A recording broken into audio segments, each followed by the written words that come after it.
2, 1.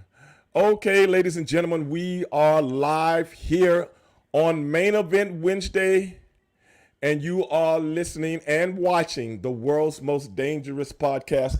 I am your host, Stevie Ray, and the name of this show is Straight Shooting with Stevie Ray. And tonight, ladies and gentlemen, we got a hell of a show for you guys, man. A lot of people have been asking me these questions about the African-American wrestler for quite some time now. And I give people roundabout answers, especially people that's not from the business. But tonight, we're going to have a really round table, and we're going to answer these questions or try to get as close to them as possible about the African-American wrestler and how he's treated from behind the scenes that people want to know. What's up, Lazy Bones? What's up, Matthew?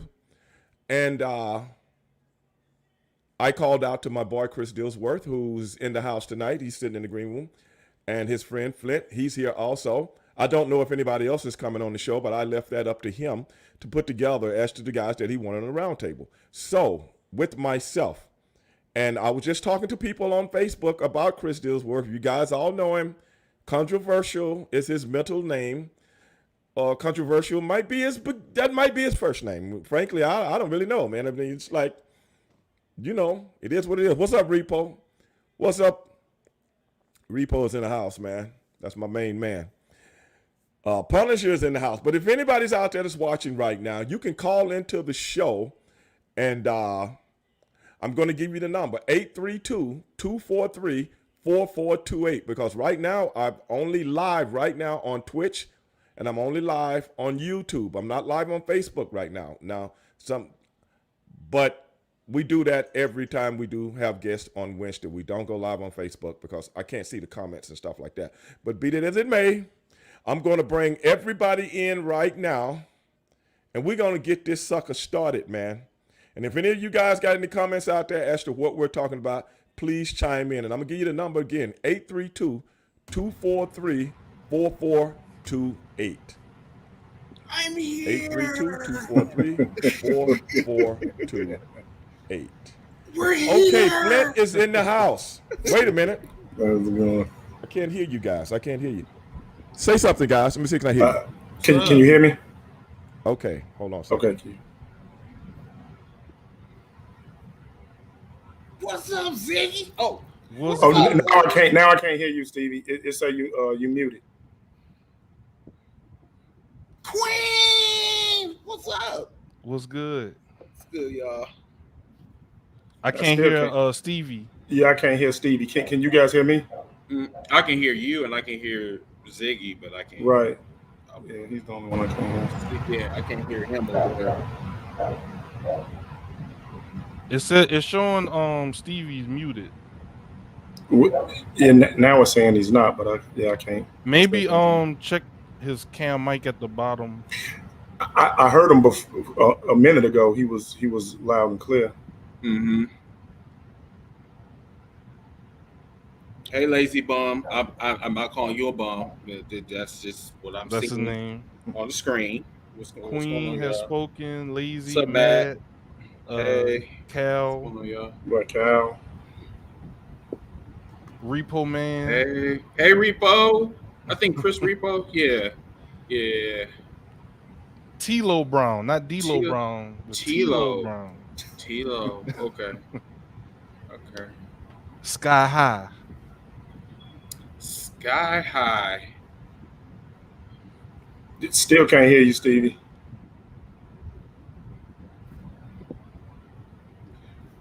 You gotta love technical difficulties. I'm serious. We was able to hear him like.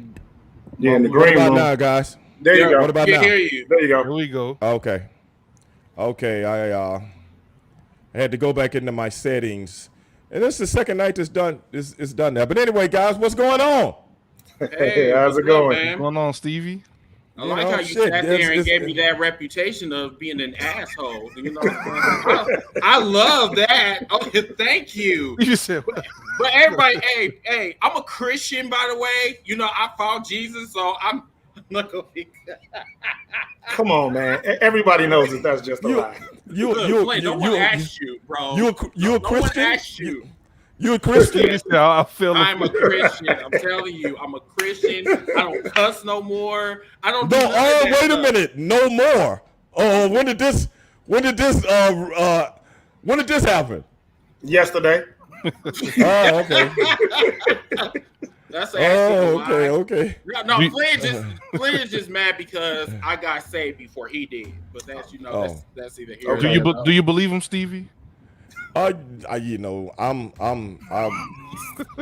if he said, you know what I'm saying? I mean, Okay. if I was As long as a Stevie believes betting me, man, as long as Stevie believes me, I'm good. I'm straight. I didn't say that. He said yes. I didn't say that. See, that's some bullshit, bro. You know, I'm one of them guys that's politically correct. You know what I'm saying? I don't want to offend anyone. It could be other Christians out there, He said, hey. you know, listening. But anyway, guys, man, we gotta. Oh, wait a minute. Let me turn off my deal here. I was talking to the guys on Facebook, and hey, guys, we got to get ready to get out of here. I appreciate you guys watching and everything, but hey, man, go to the show and you can see everything. Peace. But yeah. So let's get this party started, man. You know, I seen this question floating around last week on, you know, social media and things like that, and people having this topic about the African-American professional wrestler. So I reached out to Chris, who talks about these things all the time, because I watch you guys' show and on Sunday nights, and I like when you guys are talking about things like this, because I don't really get into a lot of topics like this unless Chris Dillsworth is somewhere around. So, you know what I'm saying? I had to reach out to my man, because you know my man come on my show and just bury my brother right in my face. See, that's you know what I don't say nothing. I'm like, hey, bro, hey, here go your forum. What you got to say? So if he buried my brother right in my face. I'm like, well, ain't nobody else off limits either. Oh my God, I am so embarrassed right now. Don't lie. Don't try to come on here and lie. Don't you try to come on here and lie. You know. Look, you told me, hey Chris, yeah, tell me how you really feel about my brother. I know. And I'm like, look, dude, with all due respect, like all of that bullshit he be saying, like, come on now. You can't put out a tweet and then erase it 5 seconds later. You can't do that. I hear you. No, I'm just saying, I admire your vigor when you get attached to a subject as it pertains to certain, especially African Americans. I admire that. You know what I'm saying? And a lot of people don't have the courage to go out on a forum and lay it down like that. That's why I've always respected you when you come on the show.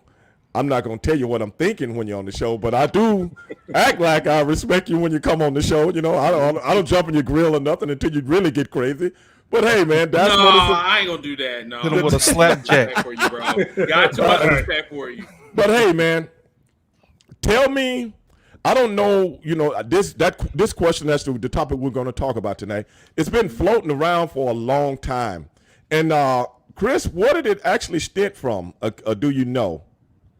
Man, it was, matter of fact, it started between me and Flint. We were just talking about this conversation. Okay. And I'm like, man, I don't know, like, you know, what type of special episode should we do? Because on Hashtag Heels for Life, we put out more content, so we come up with different like subjects to talk about to really get the viewers, you know, looking at our product, whatever. Right. So this particular subject came up.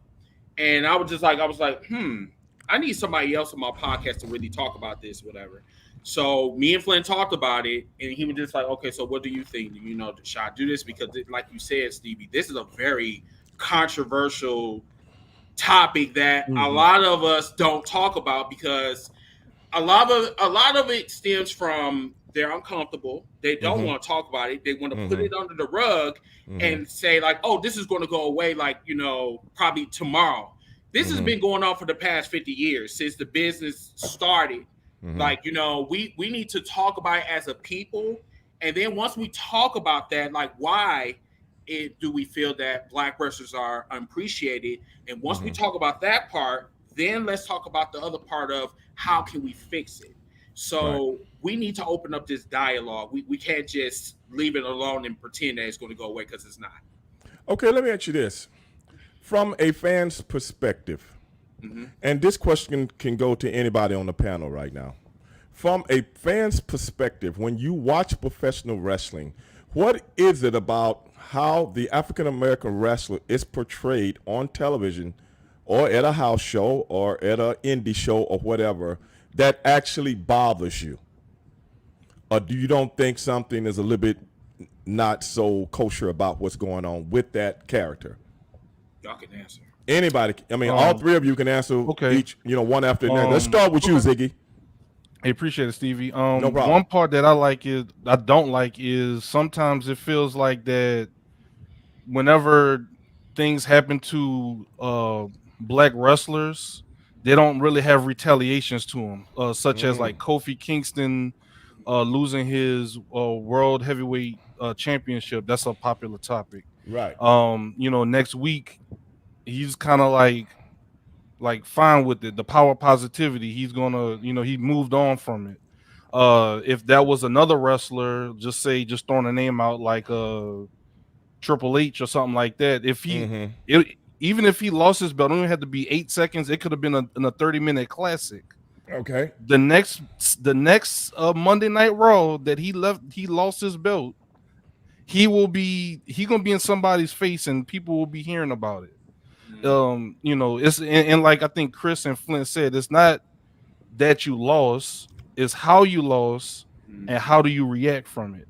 So we're not mad that Bianca Belair lost her belt. We're not mad that Kofi lost his belt. It's how and the follow-up. And I agree with that. So that's kind of been one of, my things with it.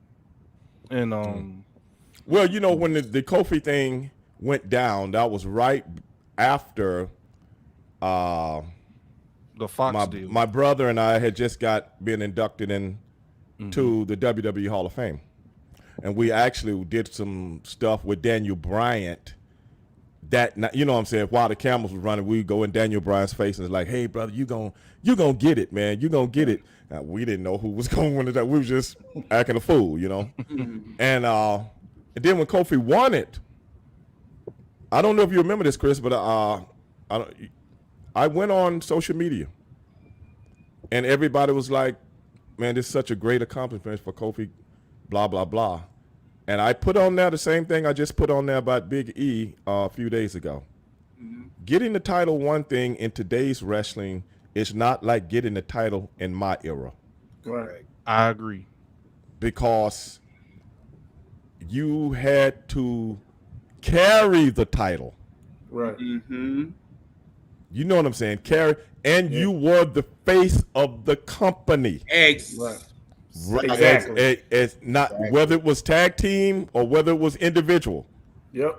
When that person walked out, that was the man. That was the man. Or when that team walked out, you go, those are the guys. The man right there. Right. Yeah. Now, and I said that right after Kofi got it, and I'm good friends with Kofi. I love the guy. This got nothing to do with him. We're just talking about the business right now. Right. I was like, brother, getting the title is one thing. And if he doesn't get pushed like a champion, what does it mean? And there we go. Presentation. Yep. And that's the issue that and I think that's what Ziggy was alluding to. That's what I was alluding to. Yeah. So I know how, as you guys are fans right now, I know how you feel when you want your representation on television as an African American to be representing you. Because I'm gonna tell you the truth, I didn't know for a long, and I've told you this, Chris, before. I didn't know for years what kind of impact I was having on my own community. I didn't know. If you know what I'm saying, because I'm not looking at it like a fan. Right. And it took me a few years to go, wait a minute, we're changing lives. But that was a different era. You know what I'm saying? So I started to have to carry myself in a different way now. I was just kind of like glad to be here, if you know what I'm saying. Yeah. But here it is 25, 27, 28 years, 20, whatever later. It's totally different now. But I know exactly what you're talking about. What about you, Chris? Just the same thing that me and Ziggy was Mm-hmm. saying. I think No, but give me an example. Give me an example like Ziggy did, something that actually, like Something pushes to you rub over. along with. Because I know you got a lot of them where you be bitching all the time, I mean, talking shit all the time. So I know you got a whole bunch of stuff harboring inside of you right now. I mean, it kind of pisses me off that Kinda. some of these. Well, okay, it really does piss me off. Yeah. When some of these wrestlers that have the title, they have it, then they lose it, and then when we criticize it and say like, hey, we on your side, they go on social media and talk about, hey, I need you to be a wrestling fan that stays in his place. Hold on, wait a minute. I'm sitting up here and I'm defending you. I can see somebody telling you that.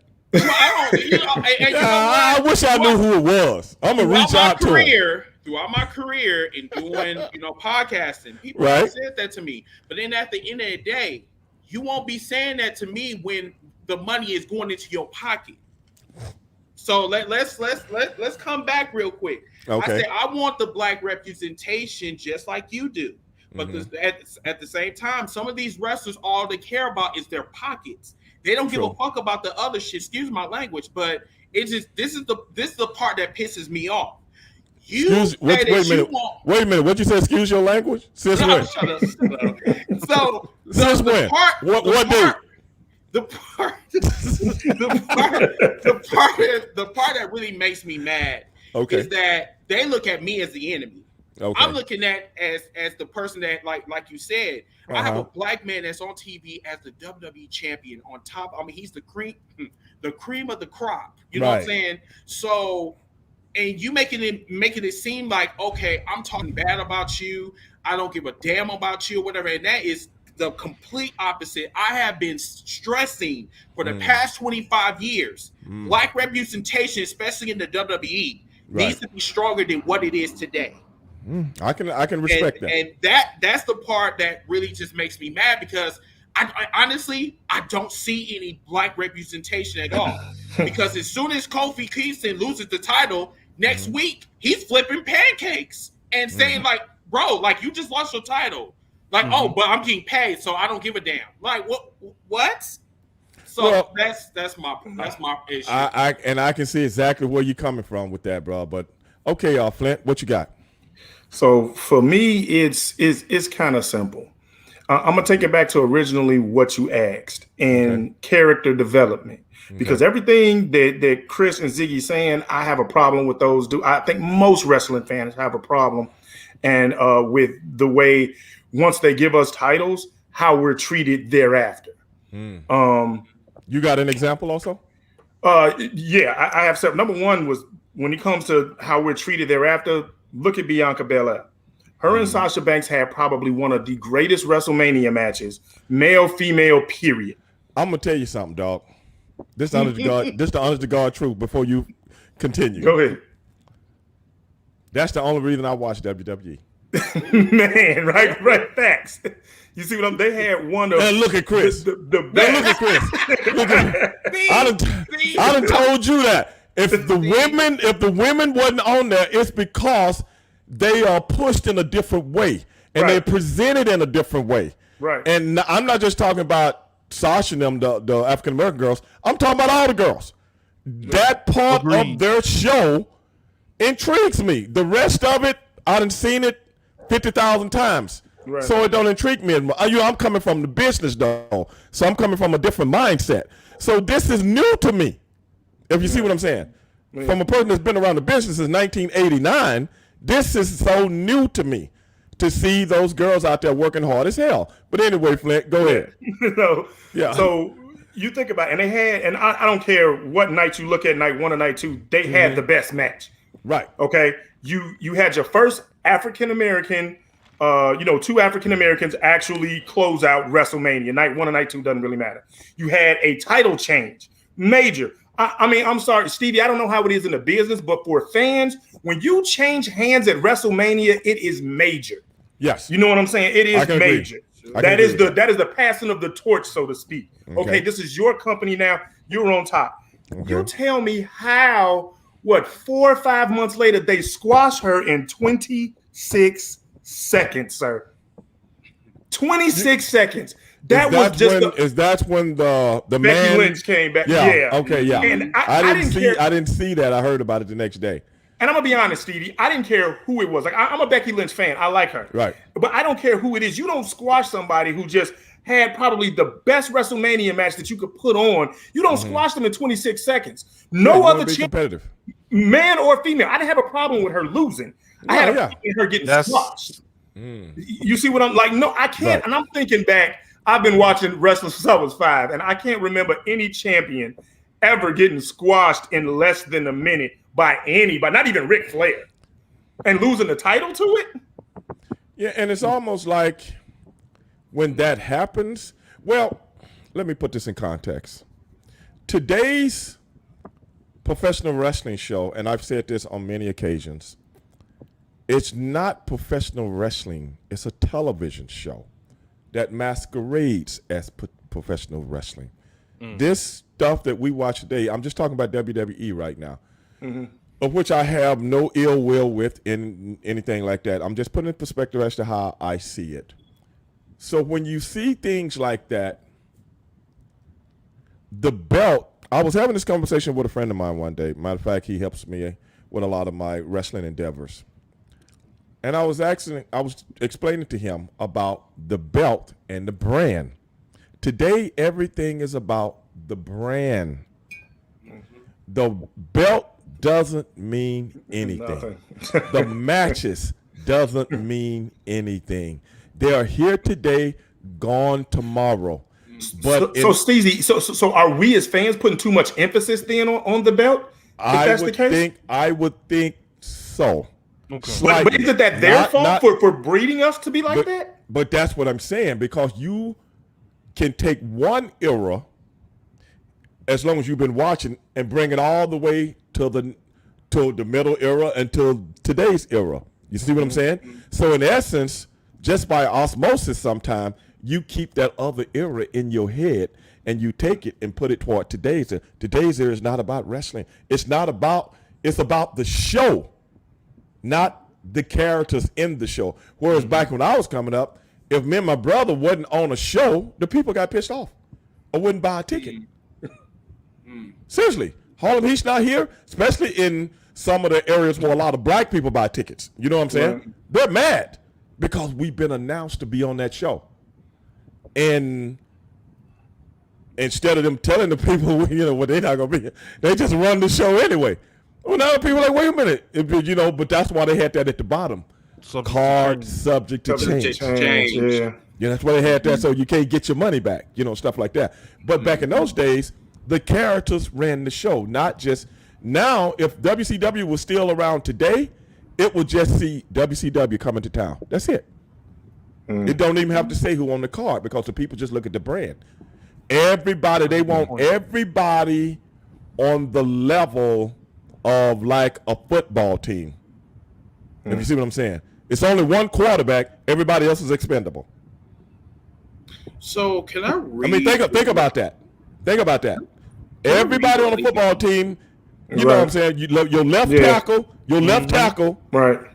Your quarterback is the two most important people on the offense. Right. They gonna get paid if they top guys. Right. Everybody else, I can find another one tomorrow in any college or on the streets. Thanks. But see, so I'm saying that because the way I see WWE today is that's how they do everybody else. Look at all the top guys they didn't let go. Yeah.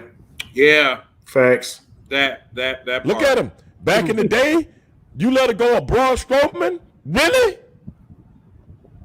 No, you don't let these type of guys go, because now it's about the show. As soon as them guys gone, you don't even remember them no more. As a matter of fact, Stevie, I wanted to read what Lazy Bum said, because he was. What did he say? On point. He said, "Okay, Bobby Lashley is fucking legit as fuck. Right. Shelton Benjamin is legit as fuck too, but unfortunately for whatever reasons we don't know about it, he doesn't get a major push for the title. And you know what, Lazy Bone, to be really honest with you, Shelton Benjamin, I think, is the most disrespected black man in the business. If that's my opinion on that. Okay. Because number one, you came in 2003. He wasn't brand new, but he came to Raw. Right. And he at the time he beat Triple H like probably twice or three times. Twice. Right. Beat him twice. And never ever got a title shot. Before anybody else, and I'm giving Kofi Kingston his flowers. Can't get the man name right. And I listen, shut up. You want to call him out of it. You want to call him out of his name so bad you messing his name up. No, that's not even right. That's what you're doing. But no, Kofi and Bobby Lashley and Big E, they deserve their flowers. But at the end of the day, I think Shelton Benjamin should have been the first WWE champion. He should be in that circle as well. He should have been, yes, way before, dude. Yeah, I hear you. Back when him and he was doing the thing with Charlie Haas right before that. Yes. World's greatest tag team, Team Angle. Team Angle. Which I take exception to. Yeah. Right. I take exception to that. I didn't have to tell both of them. You know, they both stay right. They both stay right here in Houston. Oh, So I had to get on their ass a couple of times, dog. You know what I'm saying? But now them good dudes, man. Me and Sheldon real tight. You know, they good dudes. But I see where you're coming from with that. But from a wrestling perspective, this is how they look at it. What they do is use people. I don't know if you guys have noticed this. They use people to bring them in hot, get them over, then cool them off. Yep. You ever seen that? You know what I'm saying? They bring them in. Okay, he got a couple of wins over Triple H, this, that, the other. Now people, okay, he's into it. We got him in the show now. Now you're just a part of the show now. You're not gonna be anything special. Think about that. How many times you seen that? They do it. Yeah. No, this is what they do. I'm telling you, this is what they do. They do it on purpose because it's not about the. Anybody see that? Anybody see the movie Staying Alive with John Travolta? It was the spinoff of Saturday Night Live. Yeah. You ever see that? And you remember he got a part in a play, a big time Broadway play. Remember he got the lead because the other dude, the dude that was producing the show, he liked John Travolta's anger more than he liked the other guy who was a better dancer. But he said the anger got him over. And you remember John Travolta from what? The Streets. And remember he used to be the man when it came to that disco dancing, you know? So that was still in him. And you remember the guy that produced the show when John Travolta did something that first night when he kissed the girl he didn't supposed to. And the guy came down and said, man, what the hell are you doing? Remember, Monero, it's about the show, not you. About the show. So with that being said, someone asked about Big E. So you think that Big E being WWE champion is just about him just being on the show? Yes. Yes. I'll roll with that. If you think somebody is going to get a push like they do, hell, even when Braun Strowman got the title, you know, he didn't even have it that long. No. Now, if you think somebody going to get a title, let's say the way they doing with Roman Reigns. Right. He is the focal point of the show. Right. He is the focal point. Okay? That's a push. Right. Having the title is one thing. Being featured as a focal point is another. It's just like when Ron Simmons, you guys remember when Ron Simmons won the title? Yeah. Just talked about that. We was just talking about that. That's all I was laughing about that, bro. They just talked about Ron Simmons. If you go back and watch the show, then I was just getting into the wrestling business. Like I said, I got in '89, so this had to be 90, 91, somewhere in there. If you go back and look at those, I'm going full circle here as opposed to today and yesterday, and I'm talking about the black African American professional wrestler. And Ron will attest to this also. If you go back, when he got the title, he beat Vic Van Vader, and the people went crazy. But if you watch the show after that, he still was not the focal point of the show. Sting Ric Flair. Well, Rick might have been gone then, but Sting and maybe and Big Van Vader and a couple other guys, they were still. Ron still wouldn't put it like this in the main event. See, think about that. And you know what? This is the reason we need to have this conversation. Right. So, because that's what I was about to say. So, is that a problem? It doesn't matter if you're Universal Champion. If you're black.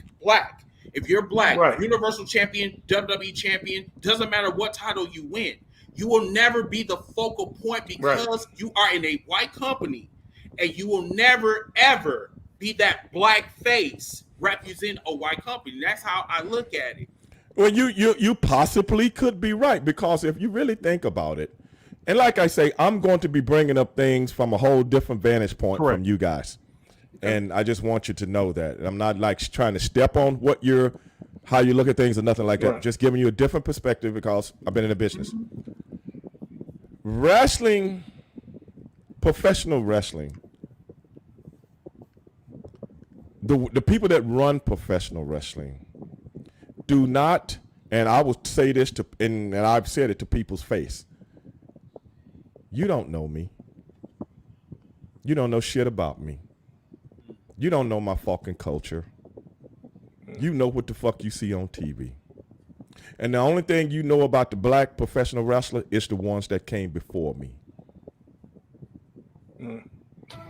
Man. You see what I'm saying? That's all you know about an African-American man. The few you know from this business and the couple you know at the grocery store. And see, and that was the other point that I was going to make, and I was going to ask you, Stevie, about is, so when you think it comes to nowadays African-American wrestlers, do you think when it comes to their character development, that's a gimmick that's given to them because that's what the company sees and they think that might get over? And I think that's what kind of makes us mad, because it's either goofy, gangster, or like, man, like, and then we know this can't listen to what you're saying. Listen to what you're saying. Yep. You're answering your own question. And I think that's where our podcast came, because that was the question that we asked. Like, okay, if they're giving these gimmicks, why aren't we given the opportunity to try and get ourselves over? You know what I'm saying? With something. Because now, back in the day, I'm just using myself again. People ask me, where did the Harlem Heat thing come from? I've gone through that many times after we came up with that name, so on and so forth. Mm-hmm. But it was up to us back then to get it over. WCW didn't have no character development. It wasn't like it is today. You see what I'm saying? It wasn't like it is today. Well, WWF was doing that way back in the day, coming up with costumes for people, and the people come out this way, and the presentation and this, that, and the other, because they was about entertainment. Well, back when we was coming up, we still was about wrestling. So the whole thing, the whole persona of Harlem Heat, the whole 100% persona was me and my brother. The names of our finishers. Over so well because it was yourselves. That's why we think it got over so well. Right, but this is the thing. Me and my brother made a promise to each other. We would never try to be like anybody else that came before us, because as a person, I've been around way before I got in the wrestling business. I had my own business before I got in the wrestling business. So I'm not no Johnny come lately when it comes to my suppressors, if you will. Okay? Right. I know how you think. And I'm a history buff. So it didn't take me long to figure out what's up. I see you for what you are, but it ain't your fault. You come up in America. America is what? It is what it is. Okay. Yeah. So if that's the way you are, I'm not blaming nobody for anything, so on and so forth. But you can't think outside the realm of what you came up around. Right. And I'm not going to ask you to, because it's beyond you. So Stevie, let me ask you a question. Matthew Jenkins, he asked this. He said, do you think that they put the title on us just to keep us quiet? No, they put the title on you because it's just something to do. Something new and fresh and something to do. Because it's a TV show. It's another episode and something episodic to move into. And then once something else, that rides out, then it goes to the next guy. Just like fucking Leave It to Beaver or anything else on television. So with that being said, let me ask you this. Now, please, who said that? Was that Lazy Bum? No, that was Matthew Jenkins. He Oh, Matthew. No. It keep you quiet. No, it ain't about keeping nobody quiet because it ain't like somebody committing a criminal offense or something like that. You know what I'm saying? you know, us. No, us I'm just fans, telling him that. Yeah, okay. go ahead. I was just telling him that. You know, he can word it a little better. You know. So he sound like me, but when That's impossible. we talk about the greats, when we talk about the greats, why African Americans is like nowhere in that discussion. That's the part that kind of offends me because you know African Americans are busting their ass just like their white counterparts. Right. But then when they talk about it as a whole, oh, your Ric Flairs, your Hulk Hogan's, your Stone Cold Steve Austin's, who you hate so much, and so forth. You don't have a Ron Simmons. You don't have a. I know it's not a laundry list of African Americans, but you got African Americans that are one of the greats, but they're just not talked about in that conversation. But whenever he's on TV, they never when Farouk is on TV, they never mention him being a world. It never happened. It just never one word. You barely could tell if he could talk. He just says one word every time. It never happened. Yeah, they still don't acknowledge it. You see what I'm saying? It never happened. They basically Chris Benoit them basically. Basically. That's you know everything that happened before he got to WWE, you can take it off the record books and throw it in the trash. That's because over here that didn't mean nothing. Because now I have to give you credence. I want to build you in the image of what did they say that God built man in his image? Well, WWE does the same thing. Same thing could be said about R-Truth. Same thing can be said about my brother. That you allude to all the time. That you have straight up. And see, just not to interrupt y'all, but the R-Truth thing really, really bothers me. Because in WCW, Ron the Truth Killings was a fantastic performer and a great promo artist. Yeah. Great. And when he got to WWE and the shucking and the jiving and the dancing and the jokes and the little Jimmy, it frustrated the shit out of me. I'm sorry. Pardon my French, but it bothered me. It's a podcast. It's not on the FCC rules. You're right. I'm sorry. Yeah. But it bothered me so bad because it's a group of people, and I mean a lot, that only know this Ron, you know what I'm saying, Ron the Truth Killings, and they don't know the actual man, the great wrestler he was. Okay. You 100% right, brother. And that's why you're seeing what I'm saying. I'm just trying to explain to you why it happens. Right. Yeah. And how, that's all. Because like I said, you don't know me. You don't look at me the way society looks at me. You look at me the way professional wrestling looks at the African-American man. Right. If that makes sense. But isn't that up for us to change, though, at this point? Like, we're more than just comedy. Like I said, back in the day, when me and my... Okay, I'm going to tell you some of the shit, you know, when people always ask me about, you know, racism in professional wrestling. I never give a definitive answer. I give excerpts. Right. Because I'm not, I like to educate people and just, you know, my mama told me when I was a little bit boy, you don't cry over spilled milk. Right. And I've been like that way my whole life. So anyway, in essence, ain't no punk in me. Right. So whatever, bring it, you know, whatever. Back in the day when they made me and my brother tag team, because we didn't get in the business to be a tag team. We just wanted to try professional wrestling. We never even thought about, you know what I'm saying? We just like doing it locally, you know what I'm saying? Stuff like that. Everything else went on to be what it was. But at the end of the day, once we got to a certain level and we were educated by the great Scott Casey, who had told us, if y'all make it, this is what's going to happen. Now, this is a white guy telling me and my brother, this is what's going to happen if you make it. How would he know that? A white guy telling two black guys, this is what's going to happen. This is what they're going to ask you to do. This is what. How would he know that? It's almost like it's scripted somewhere. And he was honest enough to tell us, this is what's going to happen if you make it. And he was right. You see what I'm saying? Yeah. Everything, and let me tell you this, Flint, right now. Every single solitary thing that he brought up to us happened. Somebody stepped to you and tried to do, and then when it happened, it's like a premonition. And me and my brother look at each other like, we didn't say nothing, but we look back and go, Scott Casey told us this was gonna happen. You know what I'm saying? Right. Okay, now we know how to deal with it. Right. Okay. Because Scott done already educated us. A lot of African Americans don't get this kind of education, not even from another African American.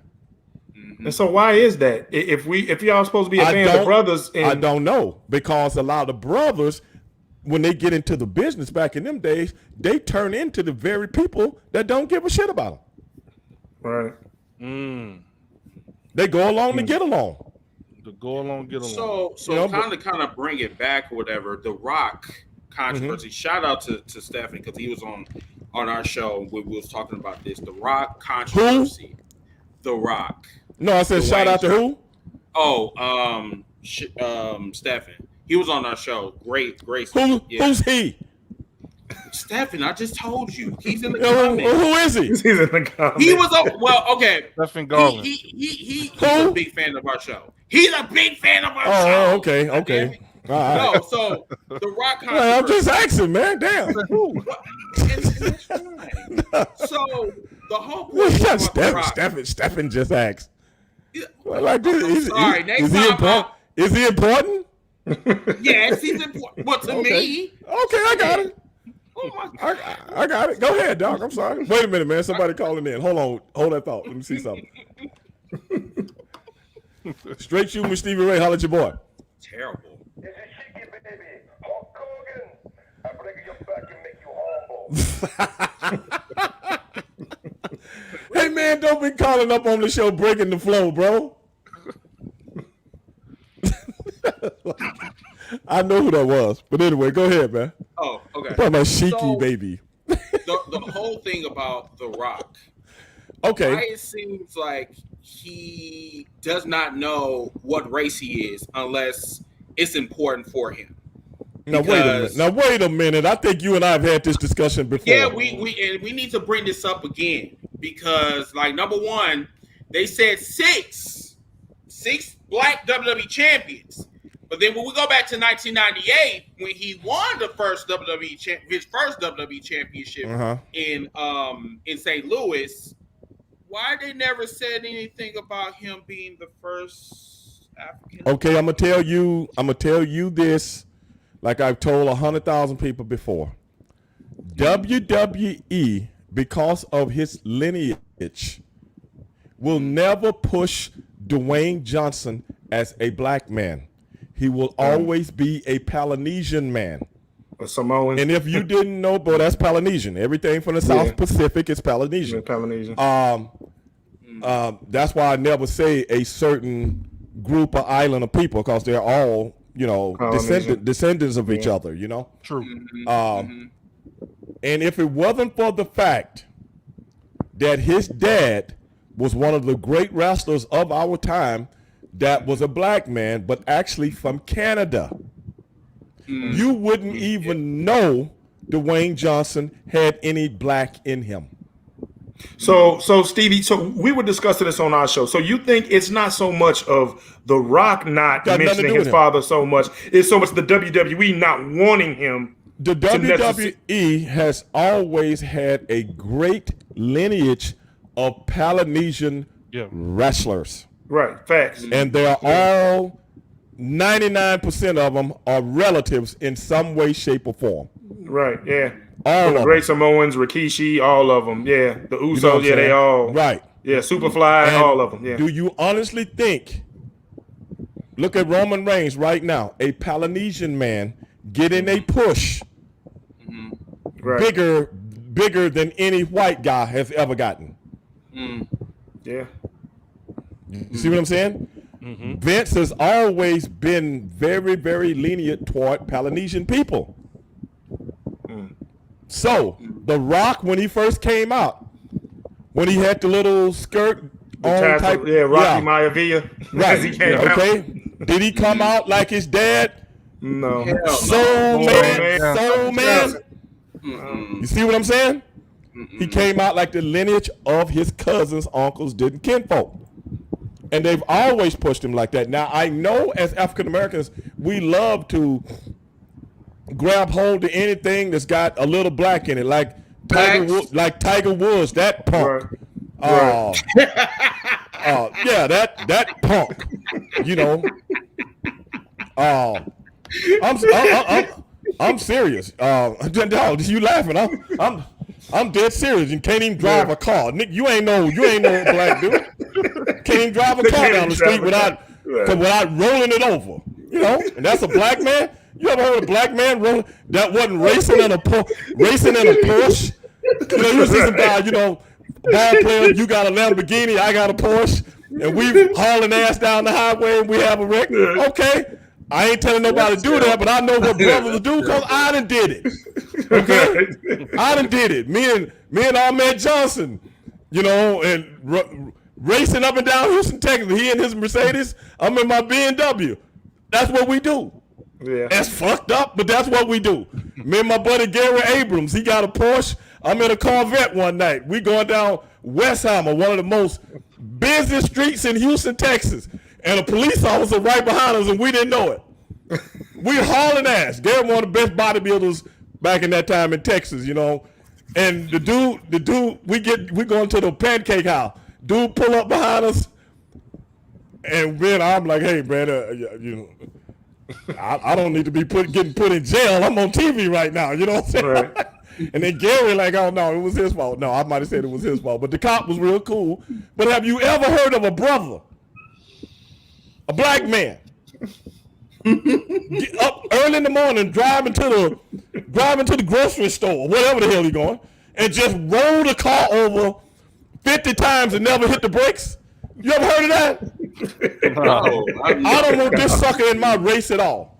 I don't even want him in them. I don't even, you make black folks look bad, so go and be your cobbling Asian or whatever the hell you are. But I'm just saying, when it comes to people, yeah, that's what he call himself, cobbling Asian. Wow. So he eat fried rice, not fried chicken. Man, I don't know what that sucker eating don't kill. I'm just saying, people like, oh, Tiger Woods, man. Man, please. That's just fucked up. Man, but that just brings me to my point. Like, right. Please don't act like you black just because. No, I'm quite sure Rock. I'm quite sure we're going back to the Rock. Rock is a cool guy. Mm-hmm. I know the guy personally. You know what I'm saying? Know his dad too. Cool guy, but on TV, that's their stuff. Right. You know what I'm saying? That's their stuff, and that's how they gonna push the man. You know what I'm saying? Right now, that's how they gonna push him. But I'm just saying, as African Americans, everybody out there that's got a twinge of African Americans in them, we want to try to jump on. Hey, they forget them. They want to be black fine. They don't want to be tear your ass. Yeah, that's true. Tear your ass. You know what I'm saying? But I'm just saying, professional wrestling is a show. But out in real life, when you're doing interviews and this, that, and the other, and certain things, I ain't saying these people bad people in no way, shape, or form. Right. But it's just the fact that a lot of times you have to realize, because of your African American heritage, sometimes that's what makes you a great athlete. Right. In a lot of ways, because that's how God made us. And that's why I don't understand why. Well, I guess I understand now. You know, talking to different wrestlers, why they don't highlight the fact that you have these great athletes, i.e. Shelton Benjamin, like we said, Ron the Truth Killings. You got him out here undercarding, and you got him out here jobbing for people that are severely less talented than them. Mm-hmm. But you got to realize something. Back in the day, the African American wrestler drew money because everything was predicated on how good you are and how good you could draw money. You dig what I'm saying, Ziggy? I know you know who I'm going with this. Junkyard Dog. Right. That's what I'm thinking about. Ernie Ladd. Mm-hmm. Yeah. You know, a whole bunch of guys back in those days. You know why they worked on top? Because they put asses in seats. Right. And a black dollar is the same as a white dollar. Mm. But today, you don't have to do that. You don't have to do that today. You see what I'm saying? You don't have to do that because it ain't. I don't care if it was all Martians on the show. The money gonna be the same, because now they signed contracts with everything. Signed contracts with this station, signed contracts with these these brands, blah, blah, blah. So your money ain't predicated on a person anymore. It's predicated on a good show. That's true. It's just what do you think predicated on about the what do you think about these stockholders and these toy companies, Stevie Ray, and their influence on That's what I'm like the talking show? about. Okay, That's what I'm talking about. Whereas back when we were in it, we put asses in seats. oh yeah, right. I mean, I'm gonna be honest with you. A lot of people didn't want us on top. You know, we could hear the noise. Hey man, some people just what they are. Right. You can't change them. And I would tell people all the time, I don't give a shit. People ask me all the time, hey man, you ever encountered racism in professional wrestling? What country do I live in? Just in general. Right. I mean, But this see, not, that's the this reason. not this not Zimbabwe, is it? Right. See, but that's You know? the reason why we didn't have that. That's why when we did the show last week, we didn't say is wrestling racist. I mean, we kind of all know what wrestling is. We just said are we underappreciated even in the roles they have us playing? This is the thing, brother. Asses and seats. Let me put it like this. Let's take the NFL and the NBA. Okay. I'm just being honest here. That's why I call the show Straight Shooting with Stevie Ray. If you could find white people that could play basketball and football as good as black people, do you think we'd be out there? No. Probably not. No. It'll be just Probably like pro. not. It'll be just like pro wrestling. Ain't but one cornerback. Oh, Right. It's only 2 black linebackers.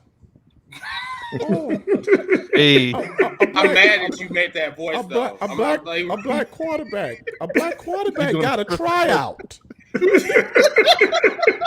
hey, Stevie spitting facts though. Right. Yeah. I mean, really, if it wasn't for the fact this is a $16 to $20 billion a year business, NFL. Right. Basketball worldwide, everybody in every country watches it. Now, if they didn't see them brothers out there doing what they do, you honestly think everybody would be like another Donald Sterling? The Clippers, the old Clippers on it. I help black people all the time.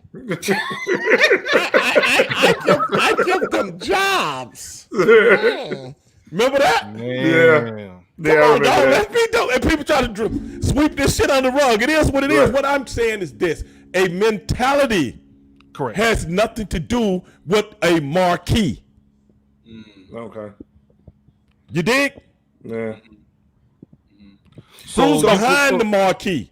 So no matter how much the fans scream for Ricochet, no matter how much the fans scream for Kofi, and Xavier Woods, any Xavier of them, Woods, none of it matters. they're not in the It plans. matters. Bro, I'm just being honest. I'm So just if we being start honest buying, with you. so what if we start buying Ricochet merch? Well, What if we start- you look, know what I'm saying? Is that no, how you Ziggy, you sway can't it? even say that. Bray Wyatt was the top selling merchandise person last where year, is and he? they still let him go. And where is And he? he was white. And he Okay. was white. Right, and he was And white. where is he? Because the brand, bruh. Because all the stuff, it used to mean something if a person was selling this much, person selling that much, blah, blah, blah, blah. That's why I'm They gonna still sell that stuff whether you there or not. man. Facts. 'Cause They still sell. They still sell my Still stuff. doing it. And I'm on podcast with y'all right now. Wait, and you not getting no royalties? Yeah, I do, but I'm just saying. Okay. Right. You know what I'm saying? They gonna make that money He regardless. not there is I what made he's a saying. deal for my likeness. Yeah. Yeah. They invented Bray Wyatt's gimmick. But we're gonna sell that stuff all over the world till they don't buy it no more. See. Even though he not here. Just like we do back in the hood. I'ma just pour a little out for the ones that's not here. So do you think, Little ones out. as a wrestler, Stevie, do you believe that a person that owns their own gimmick is better because they put more into it to make it succeed, versus like the WWE that owns your gimmick, you have no control over it, so therefore you don't have, the fight to put into it. I know what you're saying. I know exactly what you're saying. But that's what I'm talking about when I say today's world is more of a business television. Everything today is about television. back in the day when I was coming up, the TV show actually, the house shows is what made a whole bunch of money. The house shows was money. You know what I'm saying? Because that's how the brand made its money on the house shows. That's why the guys was on the road 300 fucking days a year. Because there's so many house shows. And those house shows are selling out, and that's all company money.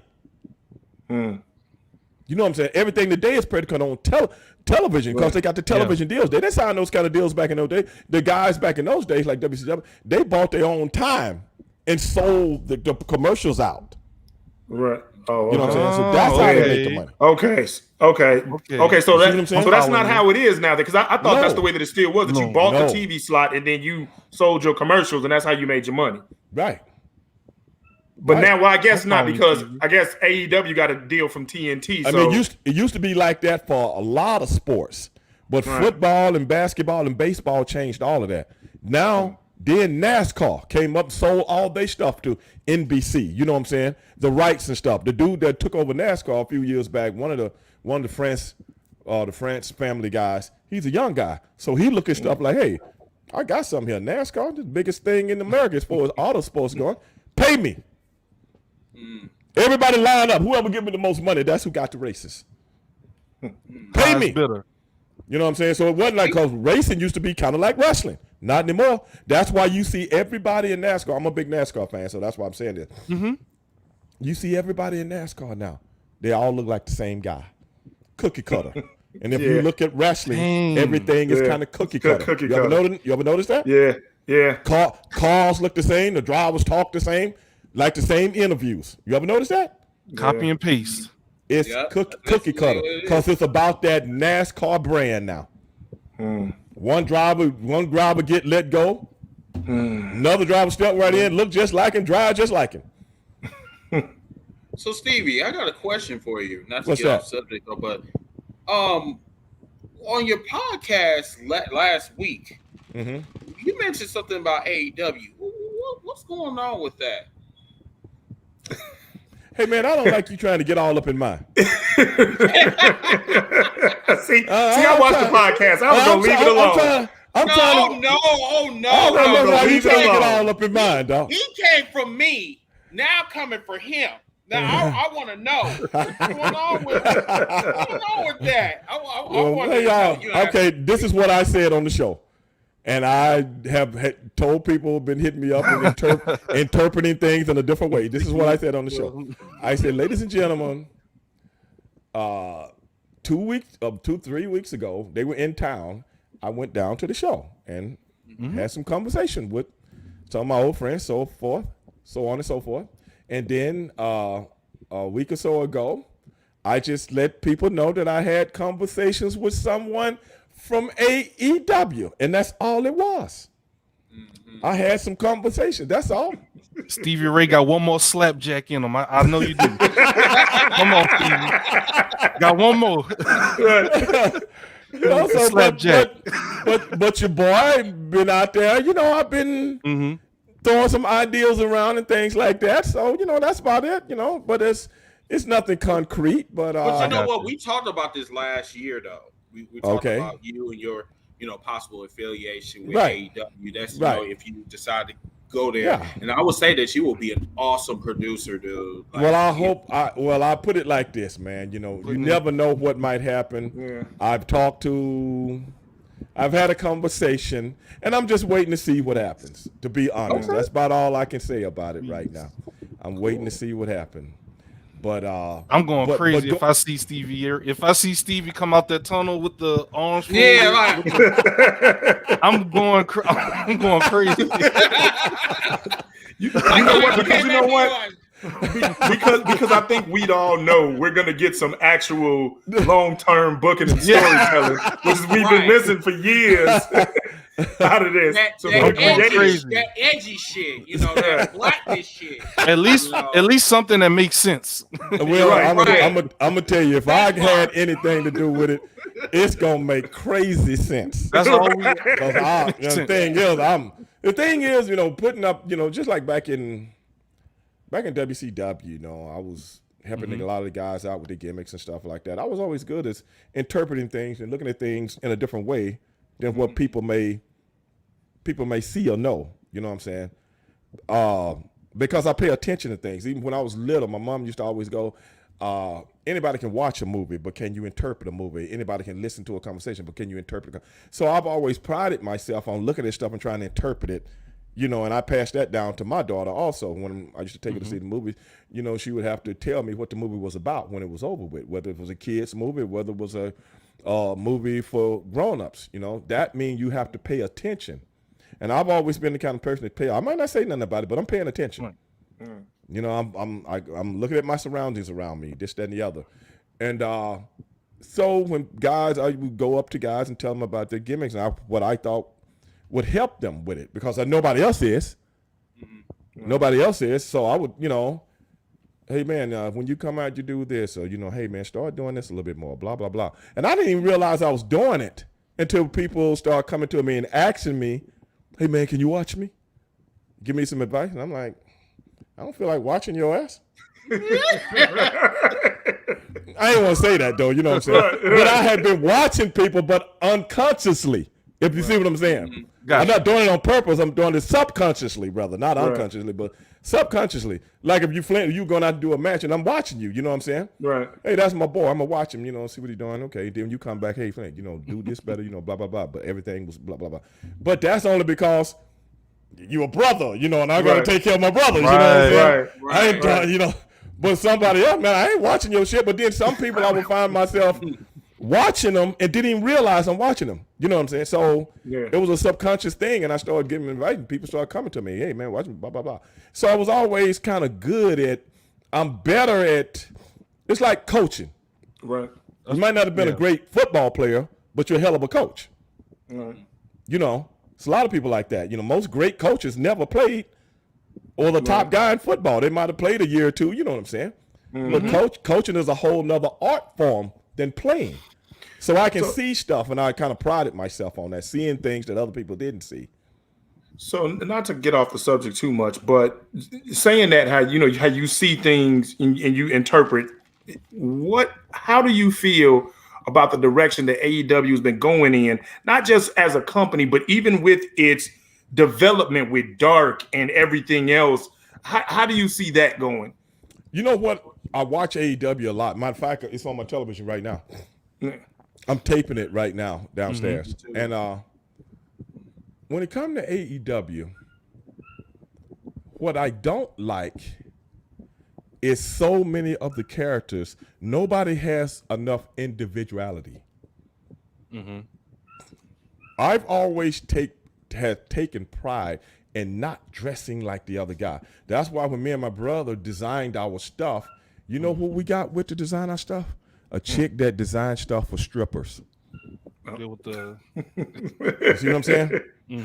Right. You just want to be completely different instead of the house, Because using that same house person. how they do costumes for strippers, she don't know nothing about pro wrestling.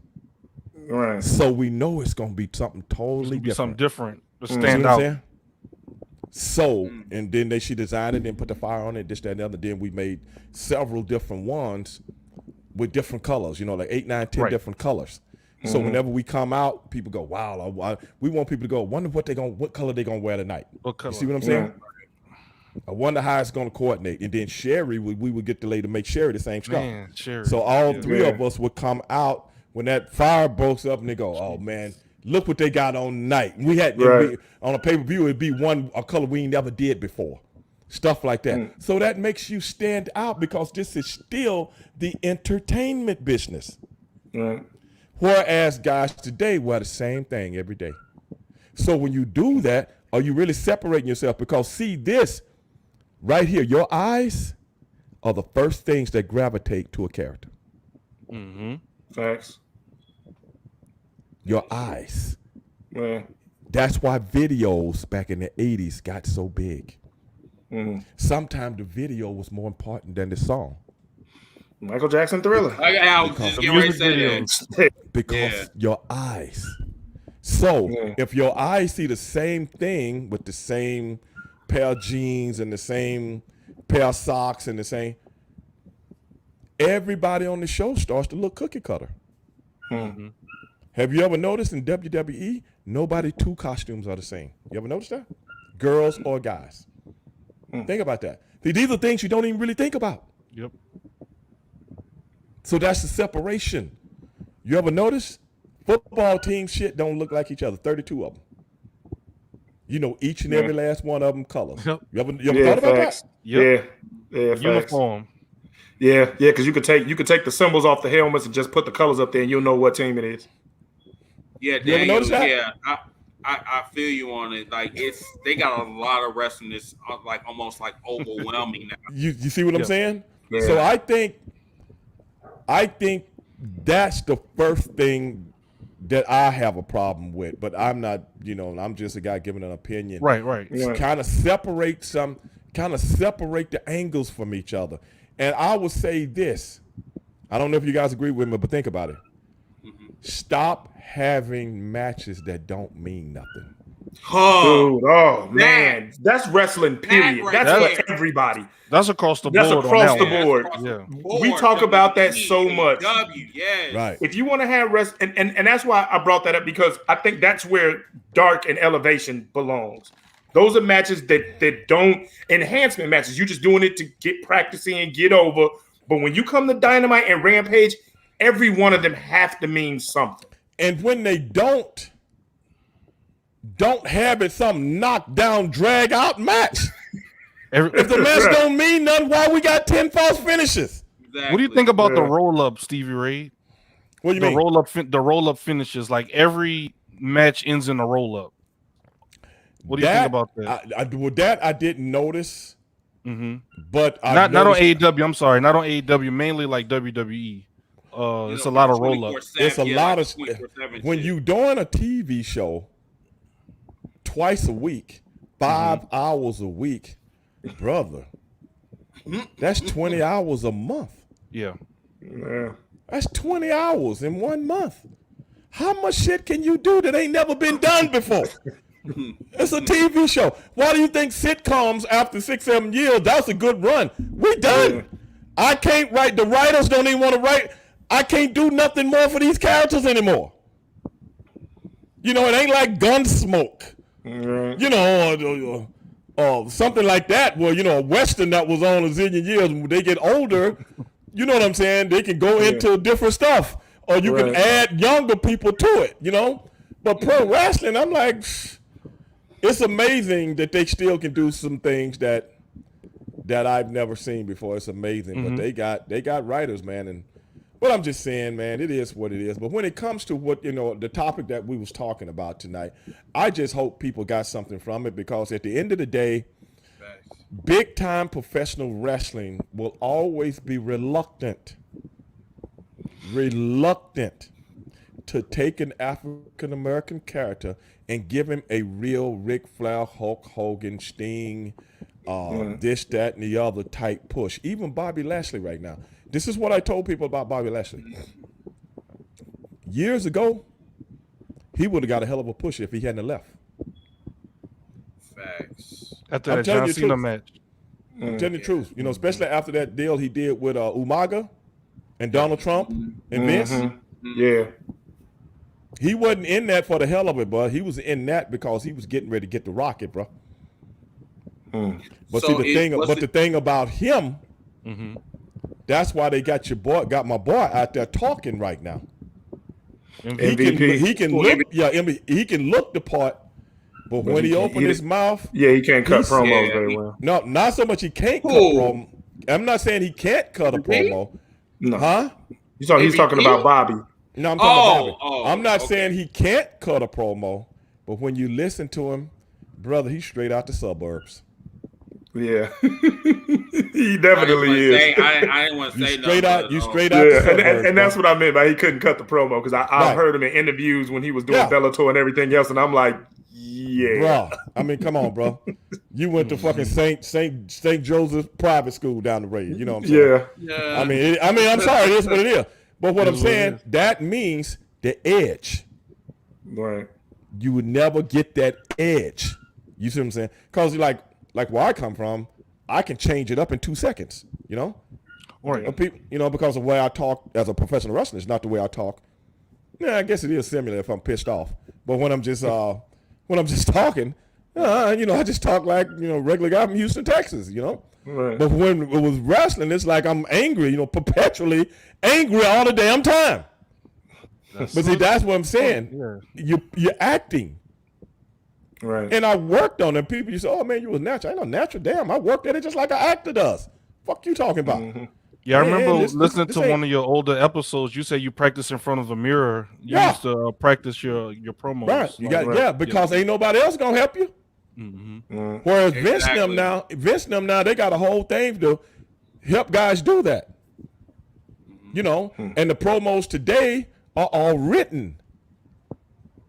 I can't do it. So how if you was working up there and want to get your money, you gonna do it? Yeah. That's a good point, Steve. Yeah. I can't do it. Okay. Pat Patterson want to see you in the back. Yeah, Pat Patterson. Mr. Dillsworth, we're gonna let you go. So let me ask you this, Stevie. When it comes to You can't. When do it a comes to promo. that. I can't use you. when it comes to promo, so when you giving that promo script, and let's say that you are African American, we ain't gonna say that you top echelon, but you African American, and they give you this promo script that you got to rewrite.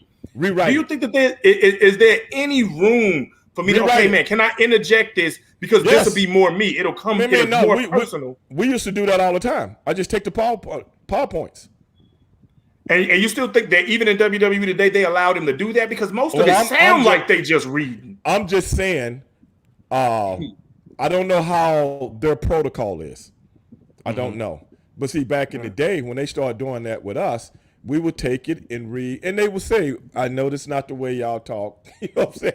But this is what they want you to say. So we just get the PowerPoints and hit them, hit the PowerPoints, but say it in the way Booker T and Stevie Ray would say it. Right. Just do that, and as long as you do that, boom, you make fun. Because one thing leads to another, and those points got something to do with where you headed in the writing. Right. So you just can't get out there and talk generically. Got to hit the points, and you hit the points, and we just rewrite it. What would I say right here? No, I'm thinking like Stevie Ray right now, no sucker. This not okay. Let me write that in. You fruit booty. Yeah. Right. Stuff like that. You just add all that in and then do the thing and then hit the point, and they were satisfied with it.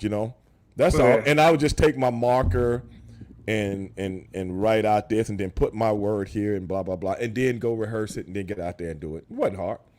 Yeah, because it doesn't seem like that now. And I'm not just saying just for African American, but just for everybody. It seems like it's like the same person is writing for everybody, and it all sounds generic, and it don't sound like they believe it. So if you come across as you don't sound belief in yourself, how am I as a fan gonna believe what you're saying? Bro, let me tell you something, man. I'm gonna tell you how ridiculous things have gotten. They tried to pull a fast one on us at the Hall of Fame. Did I tell you the story, Chris? No. Okay. Let me show you how these suckers are, bro. Please do. I told it to Sonny. Me and Sonny were doing the show one night, and I told it to Sonny, and he still ripped me about it to this day. He still rips me every show. He'll do a invitation of how I was telling him the story about me saying what I said. But anyway, they had told us they wasn't going to have presenters this year, and we didn't know why. And then they sent us a script.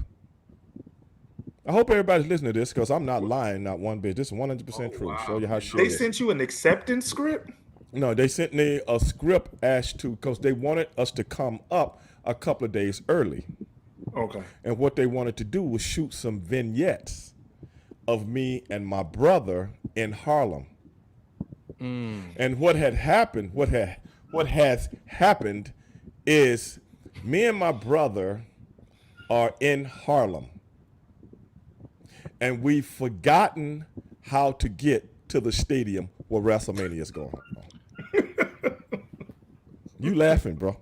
That's crazy. You laughing. To make a joke out of like Harlem Heat. Really? New Like, York. wait. That was what was scripted? Yeah, like no. get it, Harlem- Ziggy? Y'all were not a joke tag team. Right. You- That's no, why I'm Right, laughing. Like, are you I'm like- serious? lost. Now- Like, now you see what I'm talking what? about.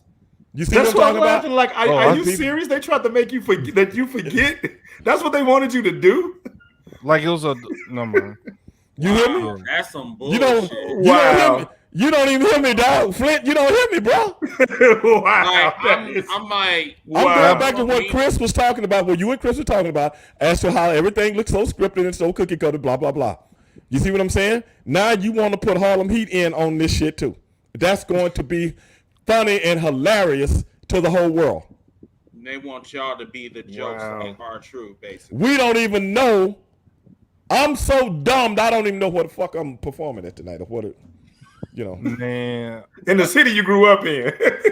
No, No, he whatever, didn't grow yeah. up in it. He Well, grew no, up what I'm on- saying No, is according the to their character, characters. the character, yeah. According to the characters. Oh. Yeah. That's what I'm saying. According And to the I'm, characters. and then the it's city like they grew some up of, in. I still remember some of the verbiage. man. Still remember the verb, some of the verbiage. What was They it tried to.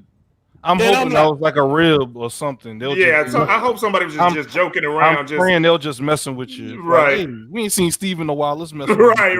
Yeah, let's go ahead and get him. Let's Get him fuck and Booker real quick. If they were serious, Bro, shame on them, man. you know, That's not how you- dog, I'm not telling this story because it's a rip, okay?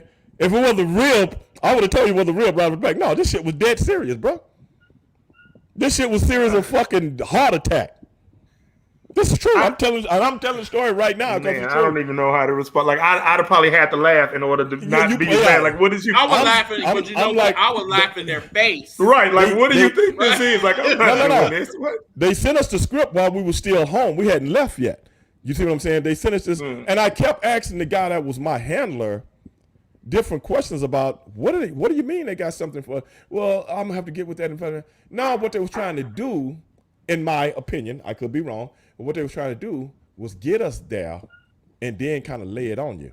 Right. Like, well, And since then we they sent here, us that. all right. Then they sent us that script, and we supposed to just go with it because the guy they emailed me the deal and they emailed to my brother, and I'm reading this shit. I'm reading this, and I'm like,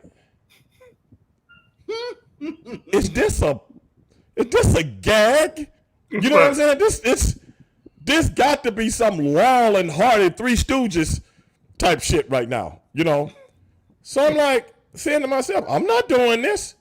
So I called my brother and he said the same thing. I'm not doing matter of fact, he had said, oh no, I just called him and told him, you know what I'm saying? We ain't doing this, you know what I'm saying? But I ain't called back. I read it and then I called my brother because I'm thinking I didn't know if he wanted to go with it or not. I wasn't going with it. I don't give a shit if he was going with it or not.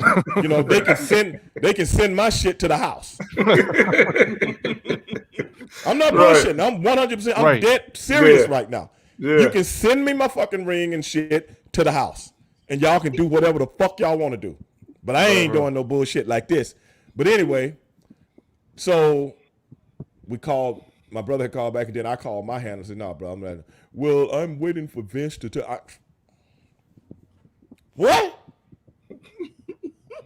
What the fuck Vince got to do with me not doing something? I ain't doing it. I don't give a shit.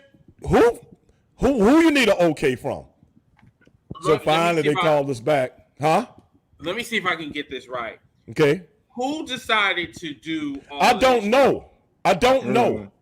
Now you ask me stuff I don't know because all this was going to be a part of a vignette and a skit, and at the end of the night, they were going to be showing these little vignettes of me and my brother the night of the Hall of Fame. You see what I'm saying?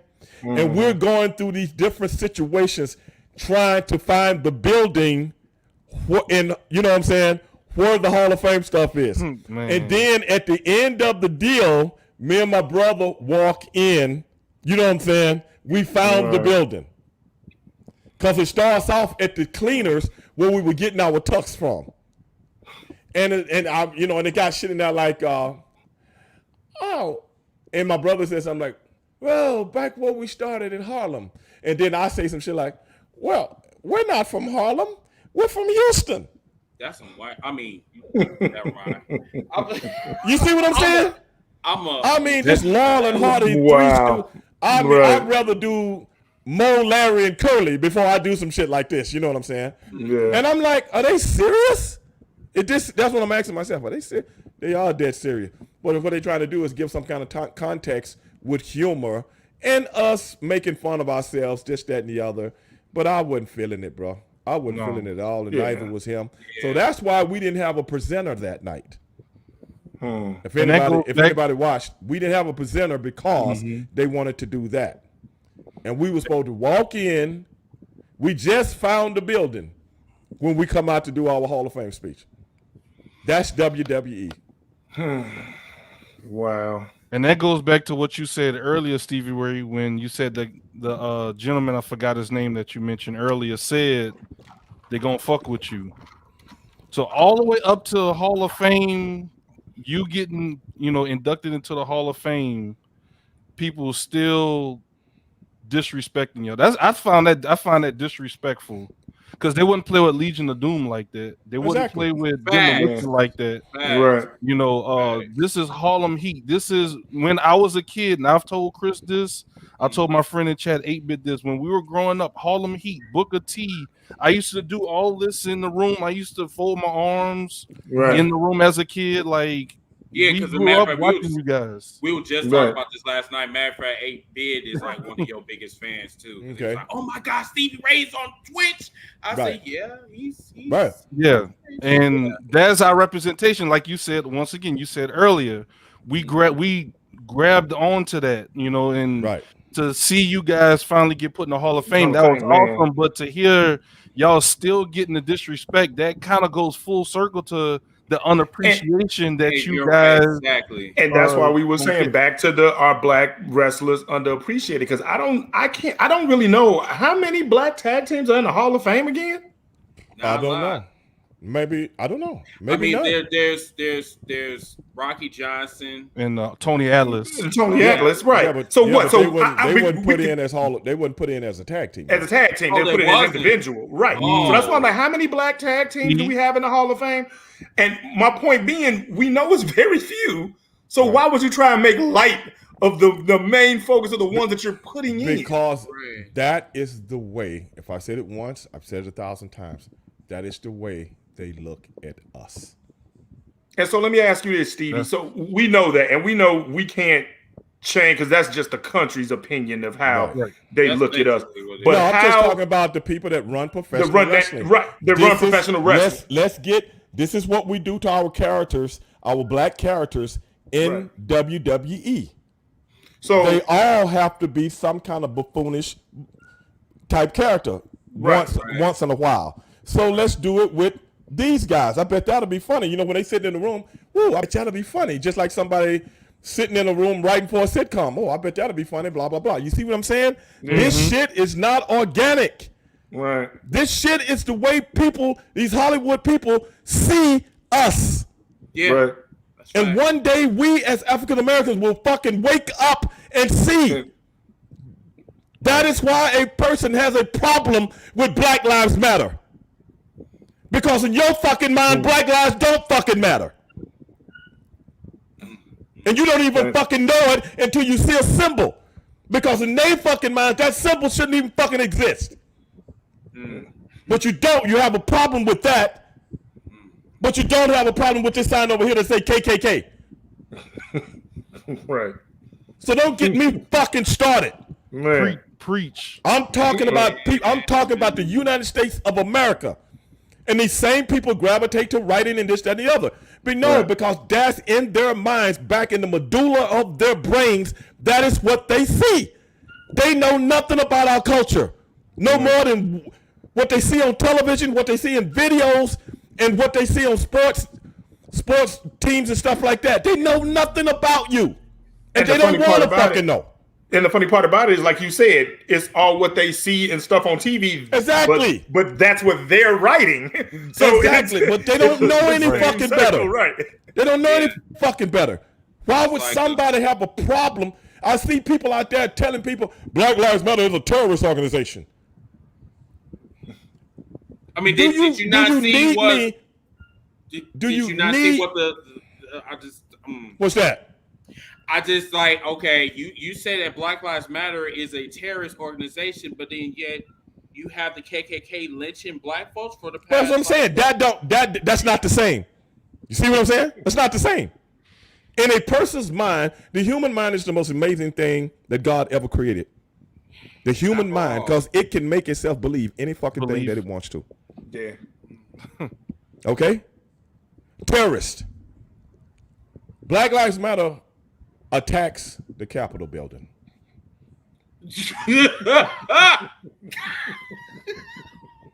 Man, Stevie preaching. Right, man. I'm done, bro. Man. I'm just, man. And I ain't trying to get off script or nothing like that. I'm just saying these. No, but it ties into everything that's going on. Right. No, it does tie in. Right. Good. That's what I'm just trying to make you see. Right. It's not about, in essence, let me sum this up.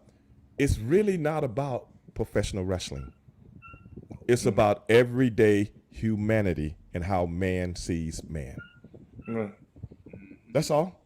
If I said it once, I said it 1,000 times. If you honestly believe that you could find a better athlete than an African American, you don't think you're a player?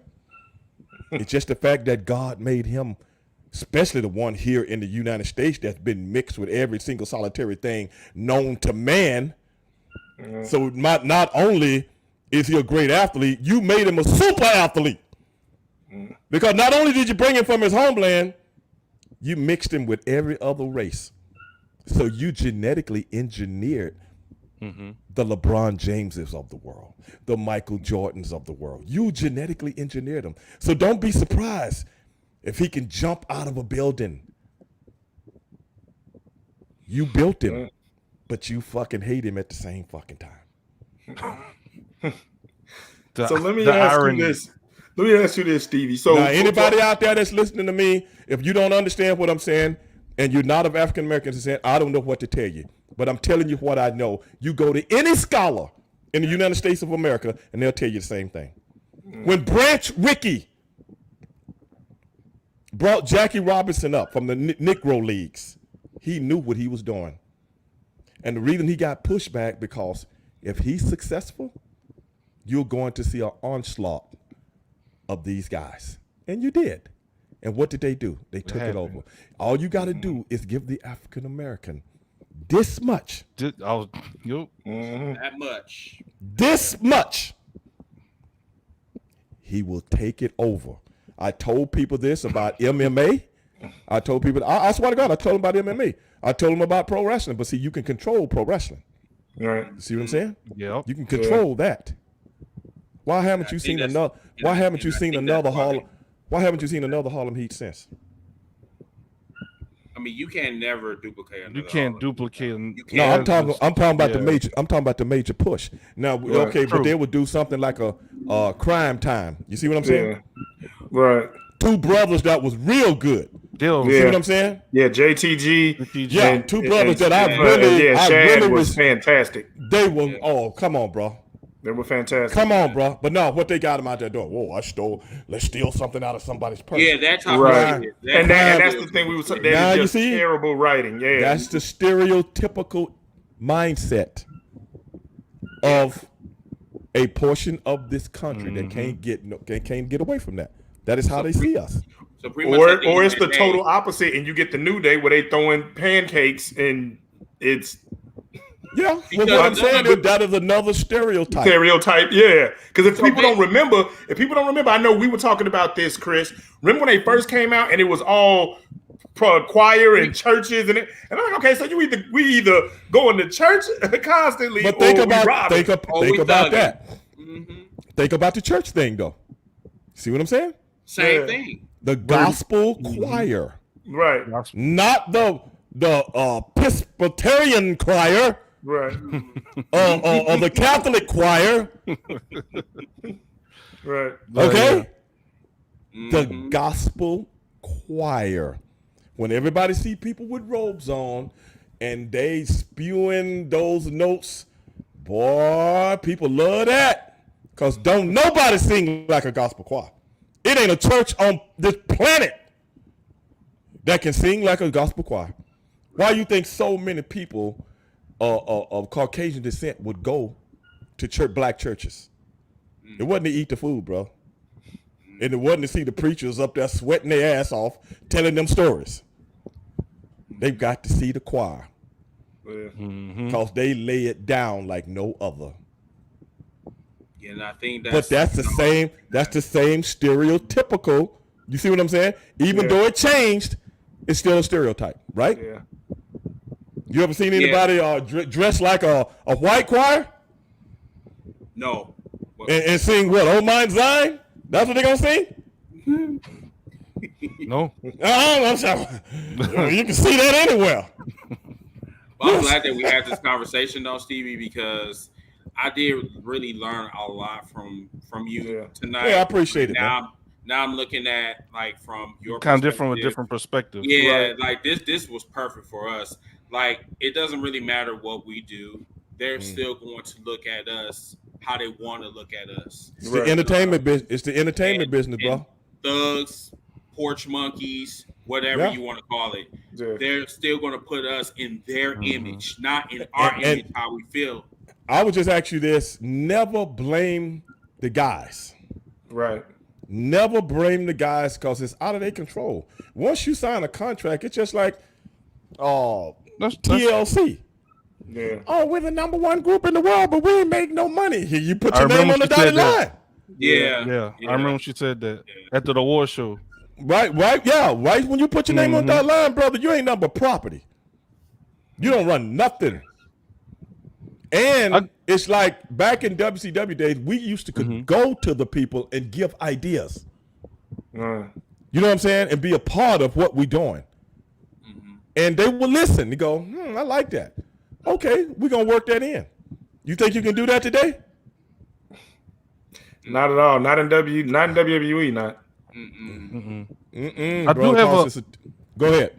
I said I do have a question, Stevie. So you know how like Tony Khan is someone that he's a billionaire. He's backed by a lot of money. So maybe to rectify this or maybe change it, should we like a Jay-Z or Ice Cube, someone that has a lot of money, if they like wrestling, should we like start our own?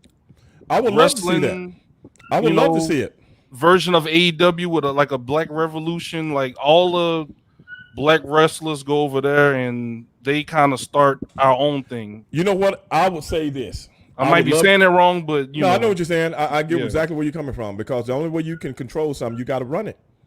Yeah. Facts. The only way you control something, you got to run it.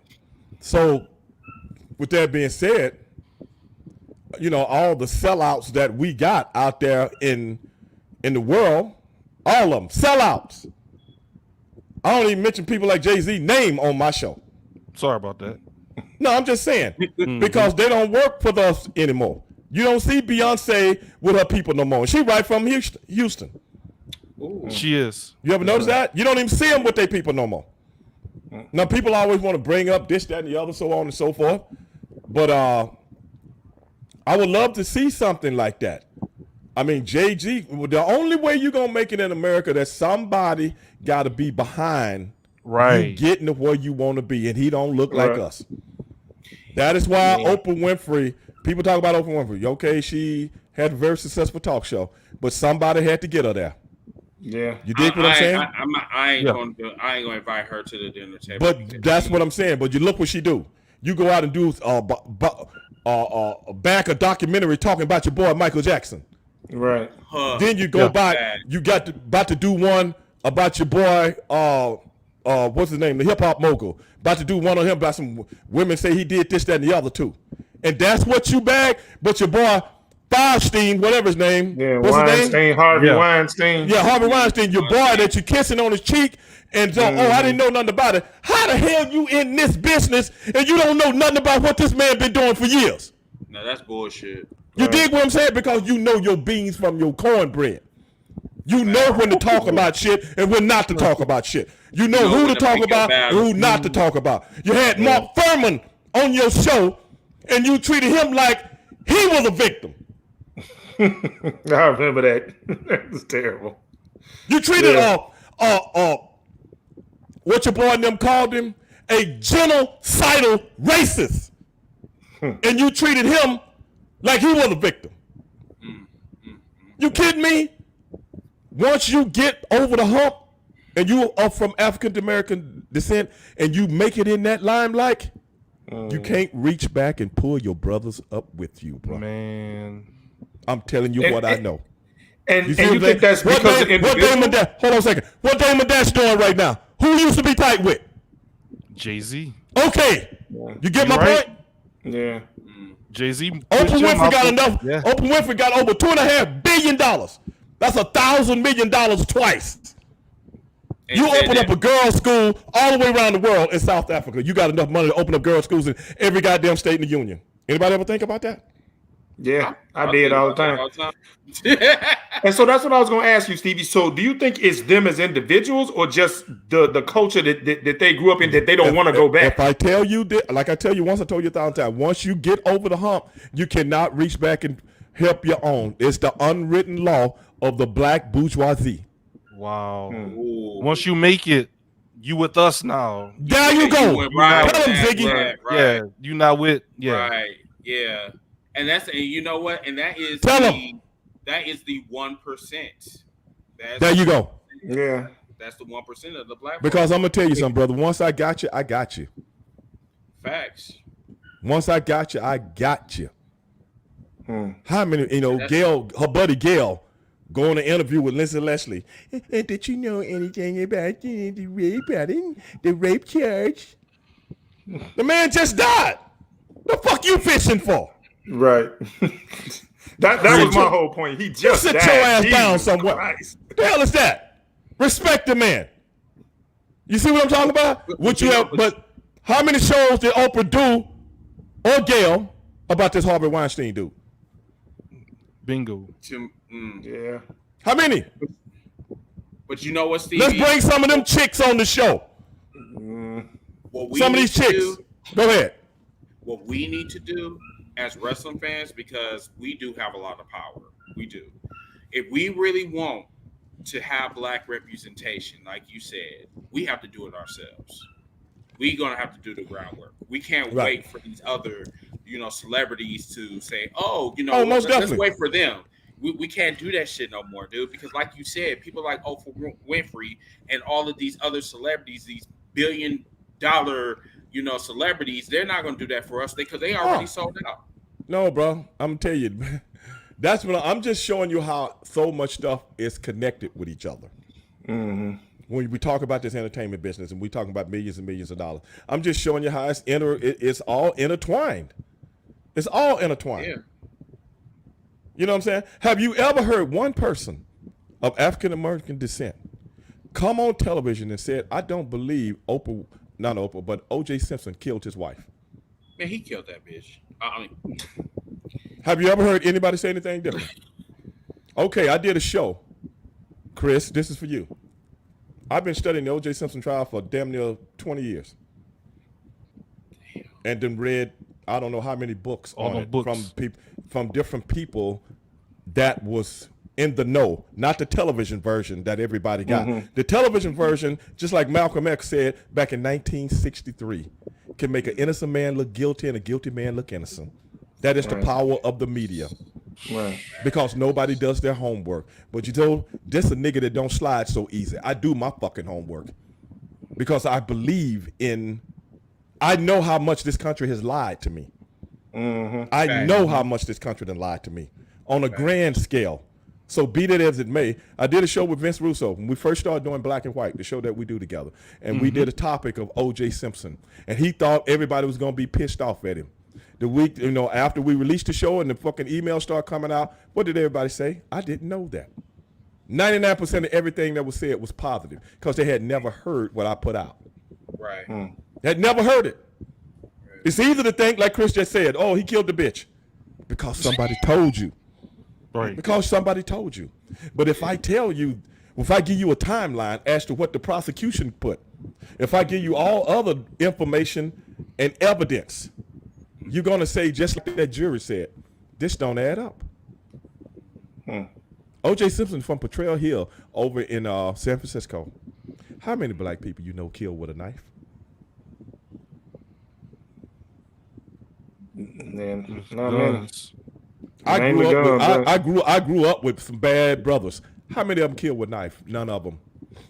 Especially when I got to go catch a flight 20 minutes later. If I'm paying for everything you do, I'm just giving you a little context here. If I'm paying Flint, if I'm paying for everything you do, your car note, your Ferrari that you got, yeah, I'll pay for that shit. That condo that you got, yeah, that's my shit. When I get back from this shit, Flint, where the fuck you going? You can't go nowhere without my money anyway. I'll kill you next week. Where you going? Yeah. You can't go nowhere unless my money take care of it. So I'm going to kill you today. Where you going? Okay. That's a good point. You ain't going nowhere. But we I still don't know who pay killed for her. all this. I pay for all this. I don't know who killed her, but I know who didn't kill her. Bro. You can't turn into a novice killer overnight. Killing is a skill. Killing like a hitman is a skill, especially with a knife. Anybody can shoot somebody. Yeah. But killing with a knife, that's a skill. With a knife. My point is this. So many people I've heard come on television for these last 20 years or so, and not one of them will say anything because you can't say it. Because you're in the media now that's controlled by who? The people that want you to believe whatever. Now, if you say anything against that, like Steve, I seen Steve Harvey. Oh, man, O.J. Simpson just killed everybody. By the mere fact that you brought that up and said it that way makes me cautious of you. Now, how many times Steve Harvey been accused of being that same kind of brother? A lot, yeah. Okay, that's all I'm saying. I'm just making a point. This is the same man that makes make all these books about relationships, but then yet is the never mind. Can't keep a woman.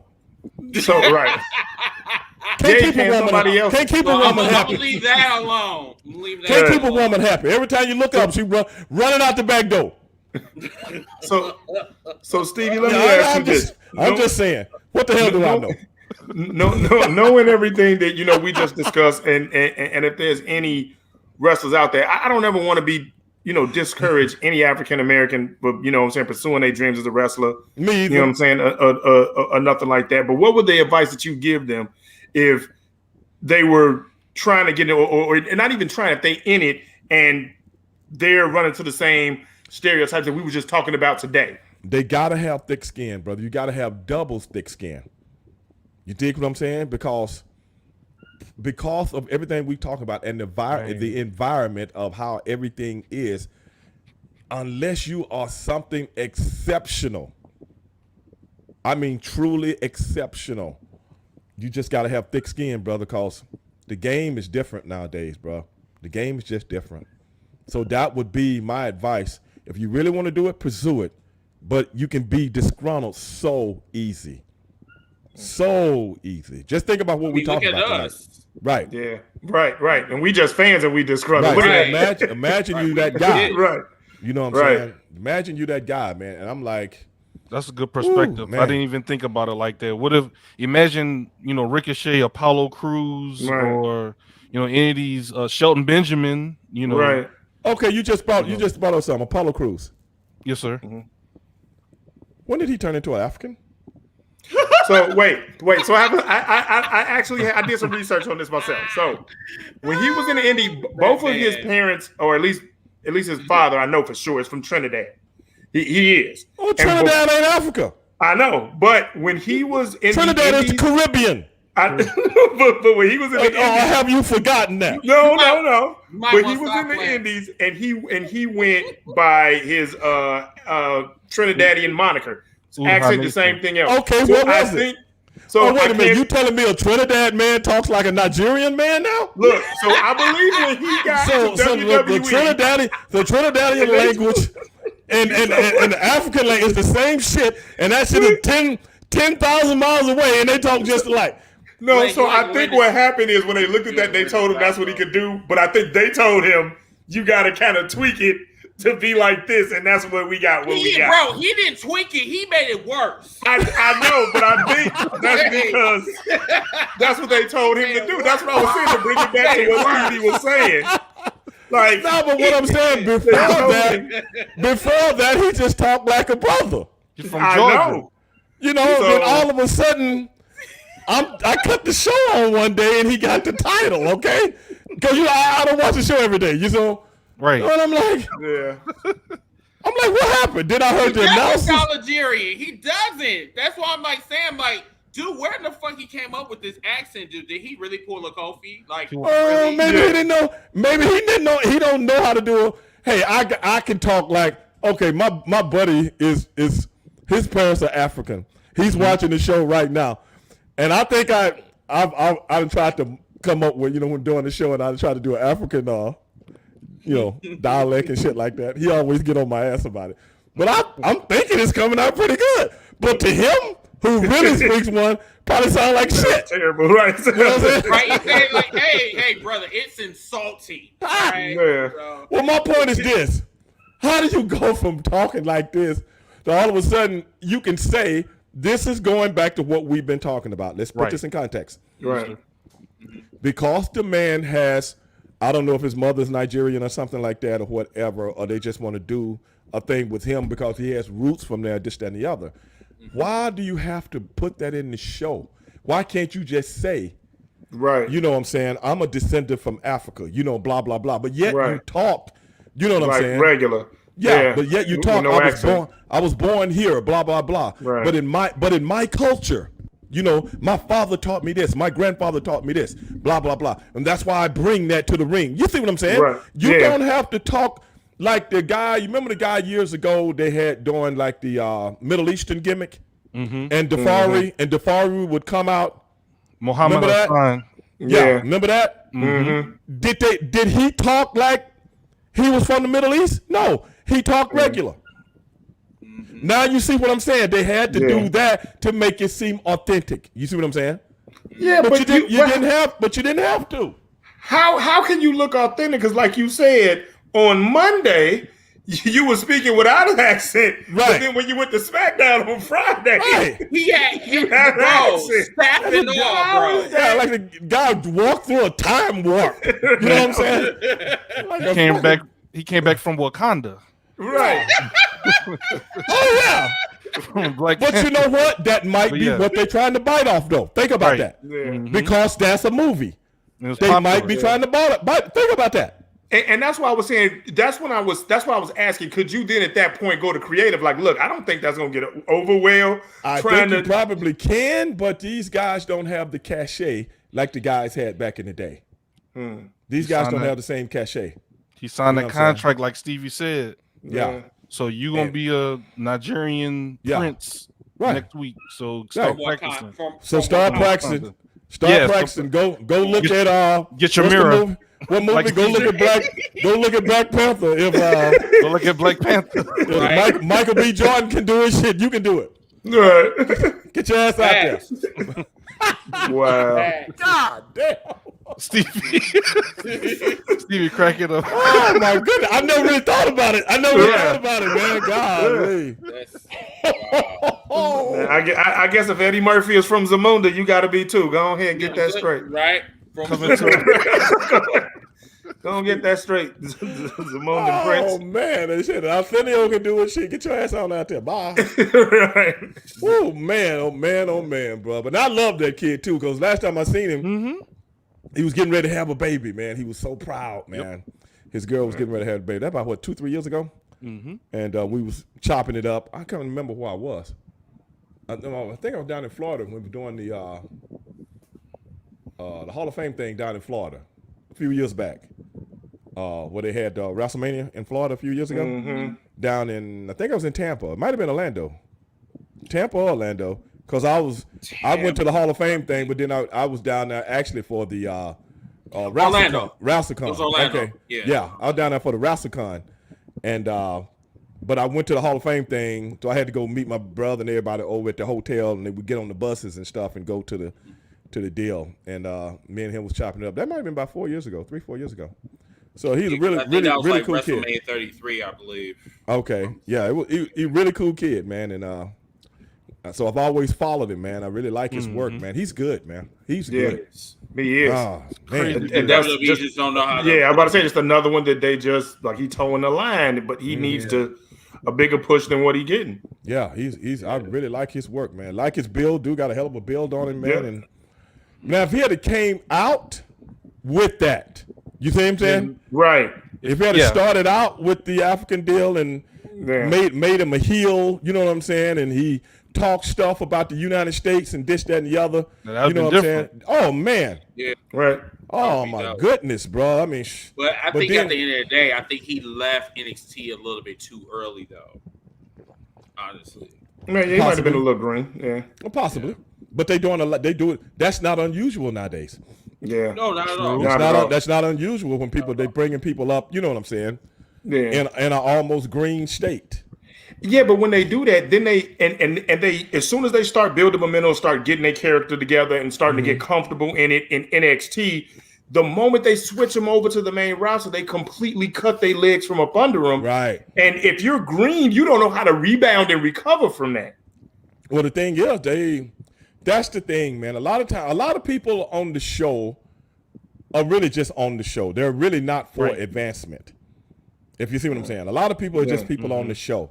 And then slowly but surely, they watch people, seeing how people are acting, you know, how they coming along.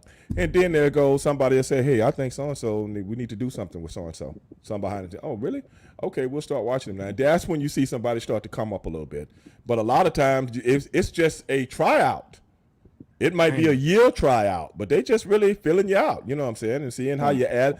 A lot of it is seeing how your attitude is. Karrion Kross. You know what I'm saying? Just to see how you, just to see how you really respond to this. Because they want to see if it's going to your head. They want to see if how are you going to be on Johnny on the spot when it's time for you to do something. You know how hard are you going to work? This, that, and the other. It's so much to these characters and this wrestling business, man. We could talk about it forever. Yeah, we could talk about it forever. Seriously. But I think we had a very good topic tonight, man. And I hope we've opened people's minds as to how this business really is, as they think how they think it is. I hope we've opened people's minds because it's a very, very complicated business. And I tell you, and people used to ask me all the time, and I think I talked with you about this, Chris. You might have heard me talk about it. They used to ask me all the time, hey, man, why didn't you go to WWE? Because I now will tell people, these are my exact words, because I want people to remember Harlem Heat the way they were. Right. We had that discussion the first time I came on your show. I know how I am, and I'm not finna run from no bad knee Daisy Duke bald head bitch in a fucking grocery store. Disclaimer. I didn't say that. Yeah, I ain't even mention it. I ain't never ran from a motherfucker in my life. I got two older brothers. They used to beat my ass. You honestly believe a motherfucker my size, my age, or whatever, I'm gonna run from them? I mean, you got me fucked up. In serious business. And Steve I ain't calling a motherfucker, dude. Like, he taller than me. And I'm like, bro, run from motherfucker and act like I'm scared of somebody? So if they do it to my brother, you don't think they're gonna do it to me? I ain't no bitch in me, bro. Wasn't no bitch in Harlem Heat. Daniel, bro, I came on here with a Stone Cold Steve Austin t-shirt. Now, this is when I was getting to know He came in there with an Austin t-shirt. Bro, I came on here, dude ripped me another asshole. Like, dog, like, he was just like, man, do not come on there with that punk ass shirt on. And I'm like, why? And he told me, I was like, damn. Damn. I mean, but the thing is, you know, my brother do all that stuff for him, and then he don't even want to work, my brother. I got a problem. Him, my brother, cool. Okay? Mm-hmm. That's my brother. Right. I ain't cool with everybody he cool with. Right. So I really don't give a shit because that ain't good business. And that's why, like, in some fans that I talk to, when I tell them that I know you, we have had like countless conversations. We always say, I say this. I say that Booker T and Stevie Ray is like night and day. It's we wouldn't even thought that it was like they're brothers, but they are brothers though. But it's just like Stevie is so open with his shit. He doesn't give a fuck. But then you got Booker T on the other hand that's just like, bro. Like, why do you have to do this? Like, I Well, mean, you know what though, I'm not gonna sit here and act like we all work at places and work for places that we got to take shit for, and sometimes you got to toe the That's line. true. And Right, I'm not necessarily mad at nothing Booker T ever says because he's getting paid by them to say those things. Now, if you talk to him behind closed doors, it may be different, it may not be. But I think Chris is talking about some of the things that he says on his podcast about the African American wrestlers, because I think that's how we ended up talking. Me and Chris about. I was watching the show and looking at some of his comments, and I don't keep up. Well, people always ask me about podcasts, and I always tell them I don't listen to podcasts. The only reason I listen to y'all is because I know Chris. Right. You know, that's the only reason, because I want to see what the fuck he talking about next, so I can get his ass on the show. And see I want to see who he fucking with next. You know what I'm saying?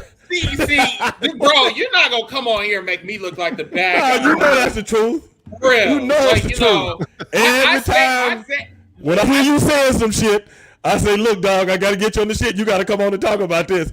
Every time. He just grilling. I'm like, God damn. See, I'm like, I don't grill people on purpose. I'm like, golly, man. This is how I feel, bro. Like, this is how I feel. This is the gritty version that people want to hear. And I don't do it on purpose. It's just like sometimes Booker T like, okay, you didn't. That's how you feel. Cool, fine. But bro, why did you have to take that down like 5 minutes ago? Though? Yeah. Well, you know, people probably start talking about it. Then again, he might be trying to start controversy just to get some dialogue going. But I know exactly what you're talking about, because you're not the only person that hit me up. You know what I'm saying? Because on Instagram or either Facebook about, hey man, your brother said blah blah blah, and I'm like, what?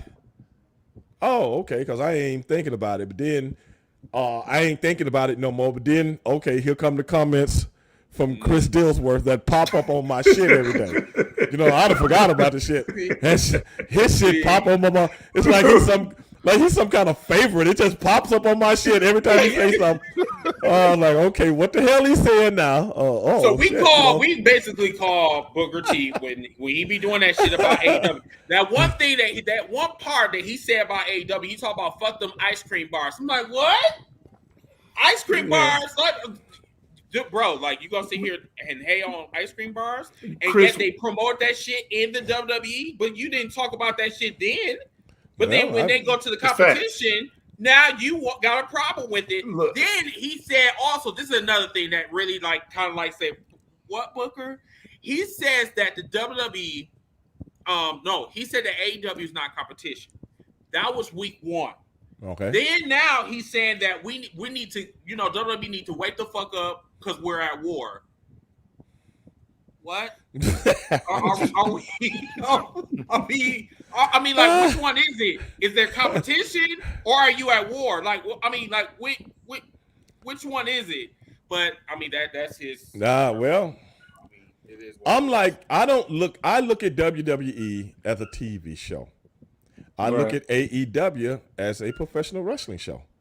Mm-hmm. And in a lot of ways, they're competition, but in a lot of ways, they're not.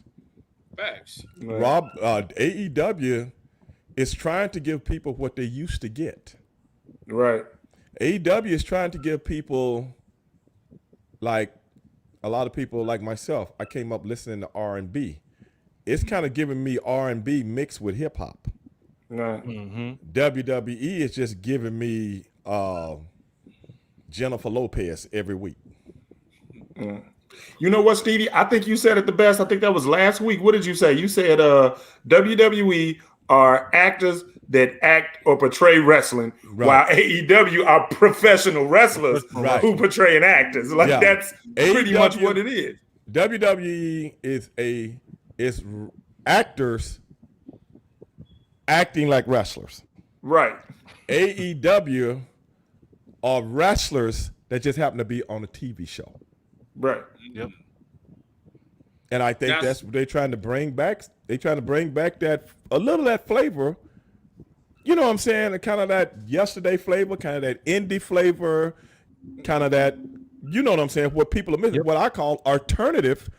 You've heard of alternative music. This is alternative professional wrestling as opposed to everything you see on a daily basis, which is WWE, which has set the standard and really controls people's mind to ask to this is what, you know what I'm saying, from a couple of generations, this what's what. So anybody that wants something from yesterday, this ain't the show for you. So Slim this Majors, is the show for you. Slim Majors just asked you a question. What's that? How do you feel about the Young Bucks? Oh, I like them. You know what I'm saying? I like those guys. Oh, they're very, very innovative. I love watching them, man. But you see how they're pushing Kenny Omega? Yeah. Yeah, they pushing him to the fucking moon, dude. But see, that's what I'm talking about. You'll never see that again. Well, you see it in WWE, but you'll never see it with African American. I mean, whereas this guy comes out and just be a heel's heel with his manager and with his buddies and stuff like that, almost like the Rick Flag character with the Four Horsemen. You know what I'm saying? Right. Mm-hmm. So, and in every match he get in, it's going to be a knockdown and look like he going to get his ass whipped, but some kind of way he'll win at the end. He'll win. Right. You know what I'm saying? Some kind of way he'll go over at the end. That's the part of wrestling that we don't see anymore. Yeah. We don't see anymore. So I really like that. I really like it, and I think it's working, man. But dog, it's enough cheese for everybody, bro. Right. Yeah. Don't be like Death Row Records, okay? And the East Coast fucking P. Diddy bullshit. Don't do that shit. Damn, P. Diddy. Damn. Because it's enough. It's enough cheddar to go around for everybody, bro. Don't nobody run nothing. If you can get a piece, I can get a piece. Right. And that's why I don't really like when people go, this is fucking up. WWF don't look at them as competition because we are entertainment television. You guys are wrestling Sports television. entertainment. You know what I'm saying? Right. You see Roman Reigns them out there on the NFL shows. Right. You know what I'm saying? They trying to get in bed with these people. Or on ESPN. Yeah, Disney. You know, sitting up there on the Right. stuff. But you know, and this Peacock thing, because NBC is a part of the NFL. Yep. Mm-hmm. All in that USA umbrella. Right. Mm-hmm. And ESPN is a part of the NFL. Correct. All of that kind of stuff. You know what I'm saying? So they're that's all mainstream television. So that's what they're trying to be. In mainstream television. That's why you seen Sasha Banks and Bianca Belair on, what was that, the BET Awards? Yeah. I think Yeah. that was something like that. Yeah. It was an award show, and she came out with a belt, and they talking about this great match and stuff like that. And I'm like, wait a minute, dog. I don't remember nobody putting Booker T and Stevie Ray on no damn Right. BET. Fuck, that's what the hell. That's what we should have been. Yep. Yeah. BT, the Right. SB, You know what I'm all saying? that. What I'm saying is that's mainstream television, whereas the other is trying to stay wrestling. That's all. That's all. At the end of the day, it's where you're trying to be and where you're trying to go. Now, the con them, don't his daddy own? The Jacksonville Jaguars. Yeah. Okay. Yeah. So they're going to have Cody Rhodes down there on the sideline? Well, I don't know. I mean, think about it. They've been That there before, wrestling I deal, isn't he hosting a show on TNT now and everything? All Yeah. that. The yeah. Rose or something like that. Yeah, Big like Show. All that's coming together. Yeah. It's called the Big Show or something like that, right? Yeah. No. And then he got his own Oh, yeah, show. that's right. He Yeah. one of the judges. Oh, Yeah. He might because you haven't seen him lately. Yeah, and I think that's what he was doing. I think he was taping. He was on there. right. He was on there tonight, Yeah. going against Malachi Black, and then we have to come on the show, or whatever. But say DVR, yay, Right. But yeah, Mhm. Yeah, me too. But Malachi Black, now let me ask you guys this before we go. How do you guys feel about these WWE guys going to AEW? We talked about that before too, we Chris, remember? have talked about that countless times, Stevie. Yeah. Right now, Oh, give me I'm getting my life. I'm getting my motherfucking life right now. Malachi Black was always one of my favorite wrestlers in NXT. Yeah. Mm-hmm. Now we're seeing a version that I wanted to see in the WWE. And I'm seeing it in AEW. Dude, Malachi is too fucking cold to be held back like that. Like, you know, like we've seen it in WWE. Okay, but that's one guy. That's I'm one guy. talking about the influx. That's what of WWE, because I've been having conversations with people on my podcast about this, and they saying what my assessment is. It's cool when you see a WWE guy when he first comes out and he get the big pop, and okay, it's all fine and this, that, and the other. But I don't know how to make it. Sometimes I explain stuff differently, but I'm like this, bro. That's like a chick you've been wanting to get with for a minute. Once you get with her, she's just like another chick. Right.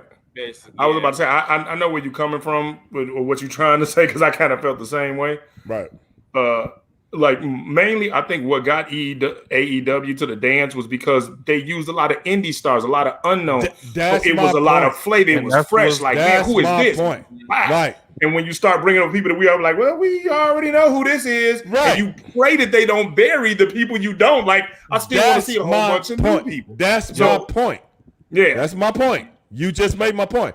Yep. I don't want to see the guys that was out here busting their ass. And I ain't got nothing against the WWE guys. But what I'm saying is you only can push so many people. Right. Yeah, and I've told Chris before, everything is checks and balances, right? You have your debits and your credits, so you're bringing in all these people.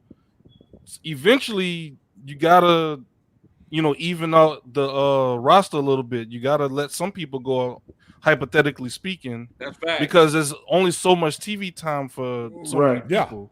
Yeah, because right now the way we're seeing it, it's like it's getting bloated right now. Right. Like they're bloated with talent. And like you're gonna have to let them go, just like what Ziggy was saying. Like you just gotta, you gotta stop. So people like Peter Avalon, the librarian guy, Scorpio Sky, a lot of these guys that were already there, they are gonna be trying to get pushed. Your Chuck Taylors, all these like my guys boy that were already there. Like my boy just said, feels like WCW 1984. 94, right? 1994, yeah. And you know what really, really irritates me more than anything? Everybody wants to compare AEW to WCW. I take that as a compliment. Because WCW was kicking WWE ass for 84 weeks. Well, I tell you what, bro. If they can bottle the edges and make things mean stuff, because when you got 3 hours of shit to do in one night, that's a lot. Yeah. That's a lot. I just don't want the whole show to be half of the show meaningless and half of the show are angles. You know what I'm saying? Right. That's the part that's the part. Wait a minute, my boy Calcutta. I don't mind if they're trying to build their roster, but once they build up their roster with former WWE talents, then this leaves a lot for current people with that's what we were saying. Calcutta follows the show. He's a very, very intelligent guy. And he's my go-to guy when I'm trying to find out something that I can't pull off the top of my head. But I'm just saying, man, I would just love to see more individuality, and I would like to see some of the matches that are meaningless not be a 5-star type match. Are they trying to make it look like a 5-star type match? I think those kind of matches should be saved for, like the people that really know how to get out there and work together. And it's like they're trying to get, a lot of, but that's their gimmick. That's what's got them there in a lot of ways. Right. Yeah. But they're trying to get that pop. Right. See, but even with that and trying to get the pop, at least for me, when you want to bring over like CM Punk, I honestly believe that the reason why CM Punk signed with AEW is because he doesn't really need the push. I really think that he wants to develop the younger people, the unknowns, and things like that. Now, and help get guys over. Right. Yeah. Malachi Black I just think that he's there because you have to serve a purpose. Like basically, if you coming from WWE and you come in here, it has to be for a reason to build this company and the people under you, not for you to shine, because you shined over there. You're known already. Correct. That's why I say you can't take everybody because. But let me link on to that. This character only, Malachi Black. But if you really think about it, he didn't get pushed over there. That he never got the real push over there. So a push over here actually means something. Right, and that's what I was saying. Like that's why I was saying him. I don't mind because he didn't get the push. I got you. Right. Yeah, I got you. Even Daniel Bryan. I don't need Daniel Bryan here taking away from somebody else's shining TV push. Exactly. But if you're gonna push them, then I'm fine. Right. You know what I'm saying? And that's it. I would like, that's why I like, and I watch Dark and I like Dark because I like to see the unknowns. Like I want to see who the next Shawn Michaels gonna be, who's the next Ric Flair gonna be. Yep. And I like to see him develop, and I like to push him and watch him. Right. But if you're gonna give me nothing but everybody that WWE rejected, I've seen they push before. That's my point. That's my point. I don't want them to make that mistake. Right. I don't want them because we seen it a lot in TNA back in the day too, when Bischoff and Hogan came in. Remember that? Yeah. A lot of WWE guys will go over. So but the thing is, you got to use them to help build the guys that you already got money invested in it. Time is money. Yeah. So Flint, let me ask you this then. Do you mind seeing Daniel Bryan AEW champion? If long-term story, he's going to drop it to a lesser known person to elevate them, then I have no problem with it. But if he's going to take it from Kenny Omega to give it back to Kenny Omega or to give it to CM Punk, then it's a waste of fucking time. I got you. You know what I'm saying? Now, if he's going to take it, and let's say he takes it, let's say he holds it for 6, 7 months, 8 months, give it some prestige, and then he drops it to MJF, that makes sense now. That makes sense. You know what I'm saying? You're dropping it to a homegrown, likely unknown, and that will elevate him. Brother, don't they have this? Don't they have this ranking? Because I have to disagree with you. I really do. We're dropping it. I'm sorry. I don't want him to get the belt. But he just said it. Would I have a problem with him getting it? I know what you're saying. But I'm just saying, once you start putting the strap on these ex-WWE guys, your show turns into a WWE show. That's what I was afraid he was going to say. Yeah, my only thing is that, and that's why I said, to me, I think you can do it as long as it's written correctly. I understand, and I agree with you. And you're building up, but that guy young gonna have challenger. He got to come up from the bottom. These guys got to start all over again. And that's what I was saying. Bringing them in on top. Yeah. Oh no! You're not gonna bring him like him, Daniel Bryan. If you can have a match with Kenny Omega and not let it be for the title. You don't need to come in with WWE and automatically get a title shot. I don't care who you are. Let me ask you this: how much of Daniel Bryan can bring to AEW? Fan-wise? Can he bring the guests? Vince owns all of that. No. So according to Tony Khan, he doesn't. He can't own one word. He can't own the yes. Even though, because I watched a media scrum. I'm not done. So can he bring the? Is he gonna still be Daniel Bryan? No, he got to be Bryan Danielson. Yeah. His real name. Yeah, intellectual. He got to be but he can bring the yes chant. He just said that he don't think he's gonna do it just because that was a part of his old gimmick somewhere else. Now you see what I'm talking about. That's really what got him over. Yeah, that's really what got him over. But so if he's not going to do that, what I'm saying, if you're not bringing that same aura, how can I put you on top? Just because of your first, like Denzel said in Training Day, because you know my first name. Yeah. I mean, you have to build yourself back up, but that's why he needs to start at the bottom. I think Daniel Bryan will be over due to his ability, not because of the yes, because it's organic.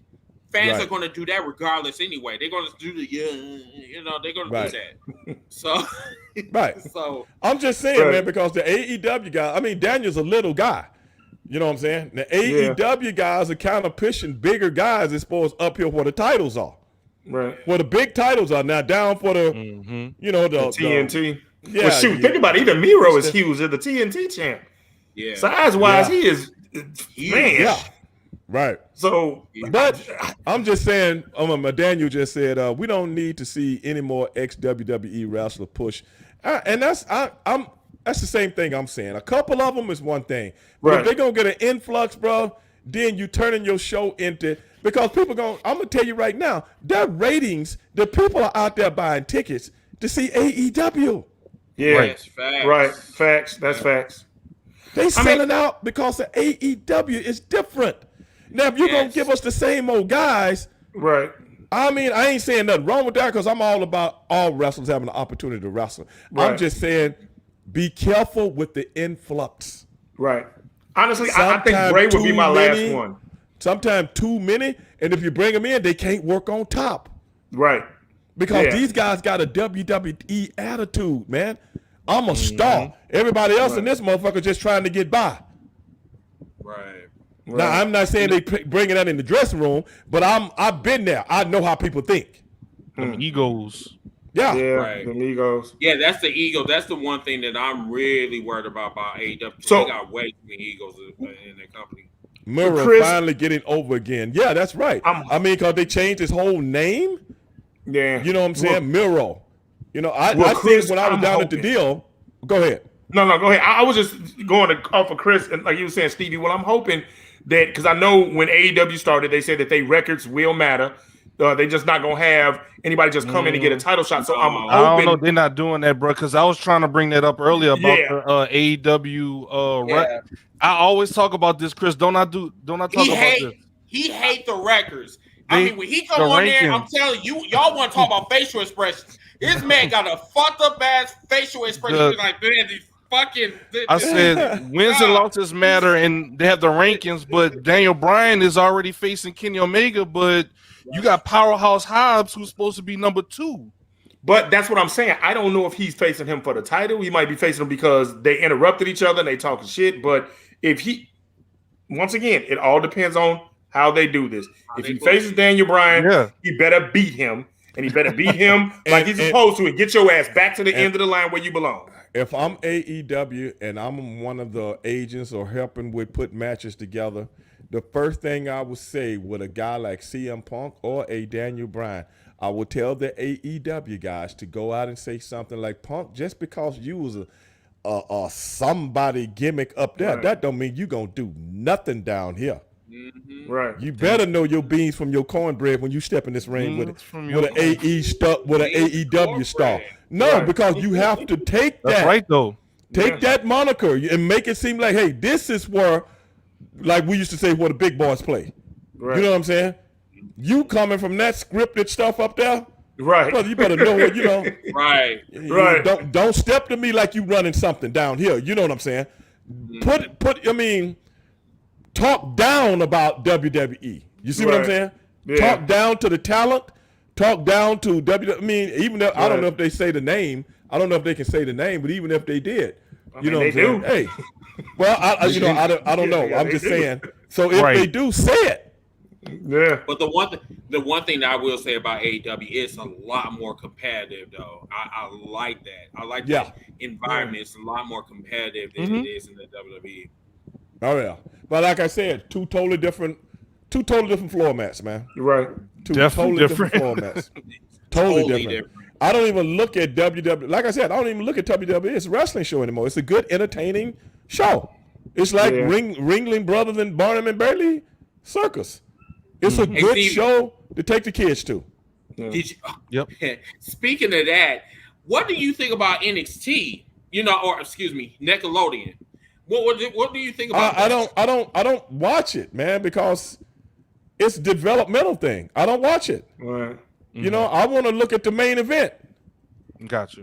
You know, I really don't. You know, no. But AEW, like I said, I tape it, and I watch TNA, and I watch a lot of a little. I watch more of the SmackDown than the Raw show for Raw, some reason. yeah. For some reason, Because it's a lot better. The SmackDown Raw is just terrible. Ross terrible. Yeah. It has a beginning, a middle, and an end on SmackDown. It's just Yeah. I like that. Yeah. Mhm. You know, and it's not as long. 3 hours is just a long time to watch that's too one much. thing, bro. But Too much. but hey, man, I think we had a good one. We went a couple of. Wait a minute, somebody just said that. Take that stuff back to Connecticut. That's funny. Oh, Stevie, before you go, so I did message you about JD from New York. He has a podcast. What is it called? Over the script? No, it's called Off the Script. Off the Script. I was talking to him and his associate Jesse. Mm-hmm. Okay, what about him? He wants to meet you. He wants us to have a big podcast. #Kills for Life. Yeah, kind of the same thing we're doing now. Yeah, like what we're doing right now. So I just want to see, what is your schedule like? I mean, it all depends on when you want to do it. They're open for you, is what he told me. Like whenever you're free. They're literally willing to erase their schedule just to meet you. Okay, cool. Well, this week I'm going to Atlanta tomorrow. Probably have to be next week. This week? Okay. I'm on vacation next week, so I'm good. Yeah, I'm going to Atlanta tomorrow, and I think I'll be back. What's tomorrow? Thursday, Friday. I think I'll be back Saturday night. I think I'm not 100% sure, but just let me know. I'm just saying, for the rest of this week, I know I'm gonna be doing something, so it'll probably best for me someday next week. Next week. Yeah, just let us know. We'll get with his people and try and. Yeah. And then we can meet virtual like we're doing now if you want to. Yeah. That sounds good. Okay, guys. Okay, everybody out there. We just laid it down on the world's most dangerous podcast. I hope we didn't get too graphic for everybody. That is hard to do when Chris Dillsworth is in the house. You know, I have to slow him down. I have to slow his roll. Hey, I was great. That's tonight. how he is. But he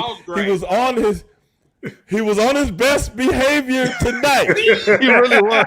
And that's only because I just wanted my Ziggy. fucking props.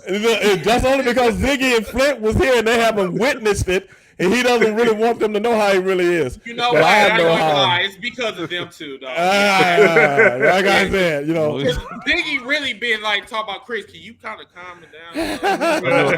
You know what I'm saying? So, I'll just give him a look. I won't say nothing. I'll just be like, you had to, because I had to like say, bro, like, why you be looking like that on the camera like that? Like, dude, like you at a 11, bring it down to like a 6. Now see my boy Punisher. This is my African buddy right here.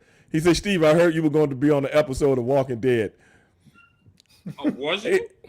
Hey, look, bro, I can't put everything out there. Ray Dog doing a lot of things, man. Stop putting stuff out there. People can see stuff, man. People can read this stuff, man. You know, Ray Dog been doing a few acting gigs, man. Look at that. You know what I'm saying? Stop bothering me, man. Steve Ray about to mess Negan up. Right. You know what I'm saying? But Brizzo said much better than Russo shit. Oh, wait a minute, man. Come on, man. Why you don't get down on my boy Russo, man.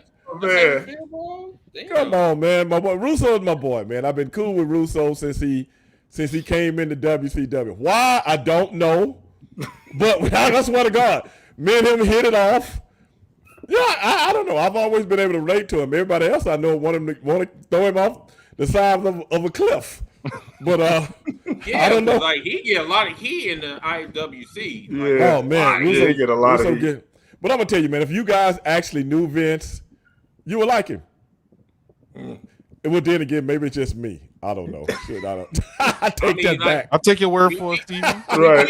We've talked about, like, you know, possibly interviewing, you know, Vince Russo. I mean, Vince is a cool dude, and he will give you a great interview, man. You guys want to do that? I'll try to help y'all set it up for him, cause okay. You know, I tried to get him and Sonny to do a show together. And I don't know if you remember that, Chris. That didn't go so well. Hey, man, big respect, boy. Sonny is the man on here. Let me tell you, Sonny having me dying. He having me rolling. Sonny's my man too, man. People don't know how much me and Sonny that hung out all over the United States together. A 290-pound black guy and a 5'5", 120-pound Japanese guy, and we done raided places all over the United States together. Man, that's my boy, man. That's your boy.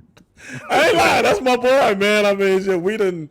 Oh my God, I love that dude, man. Boy, some of the stories we could tell that we can't tell. We tell some, but we can't tell them all. You know. Right. Understandable. Oh, that's my boy, man. Golly, bro. Oh, but we make each other laugh, and I know if anybody watched the show with him, he and I, that's all we do. That's how we used to do when we seen each other every day. Just make each other laugh.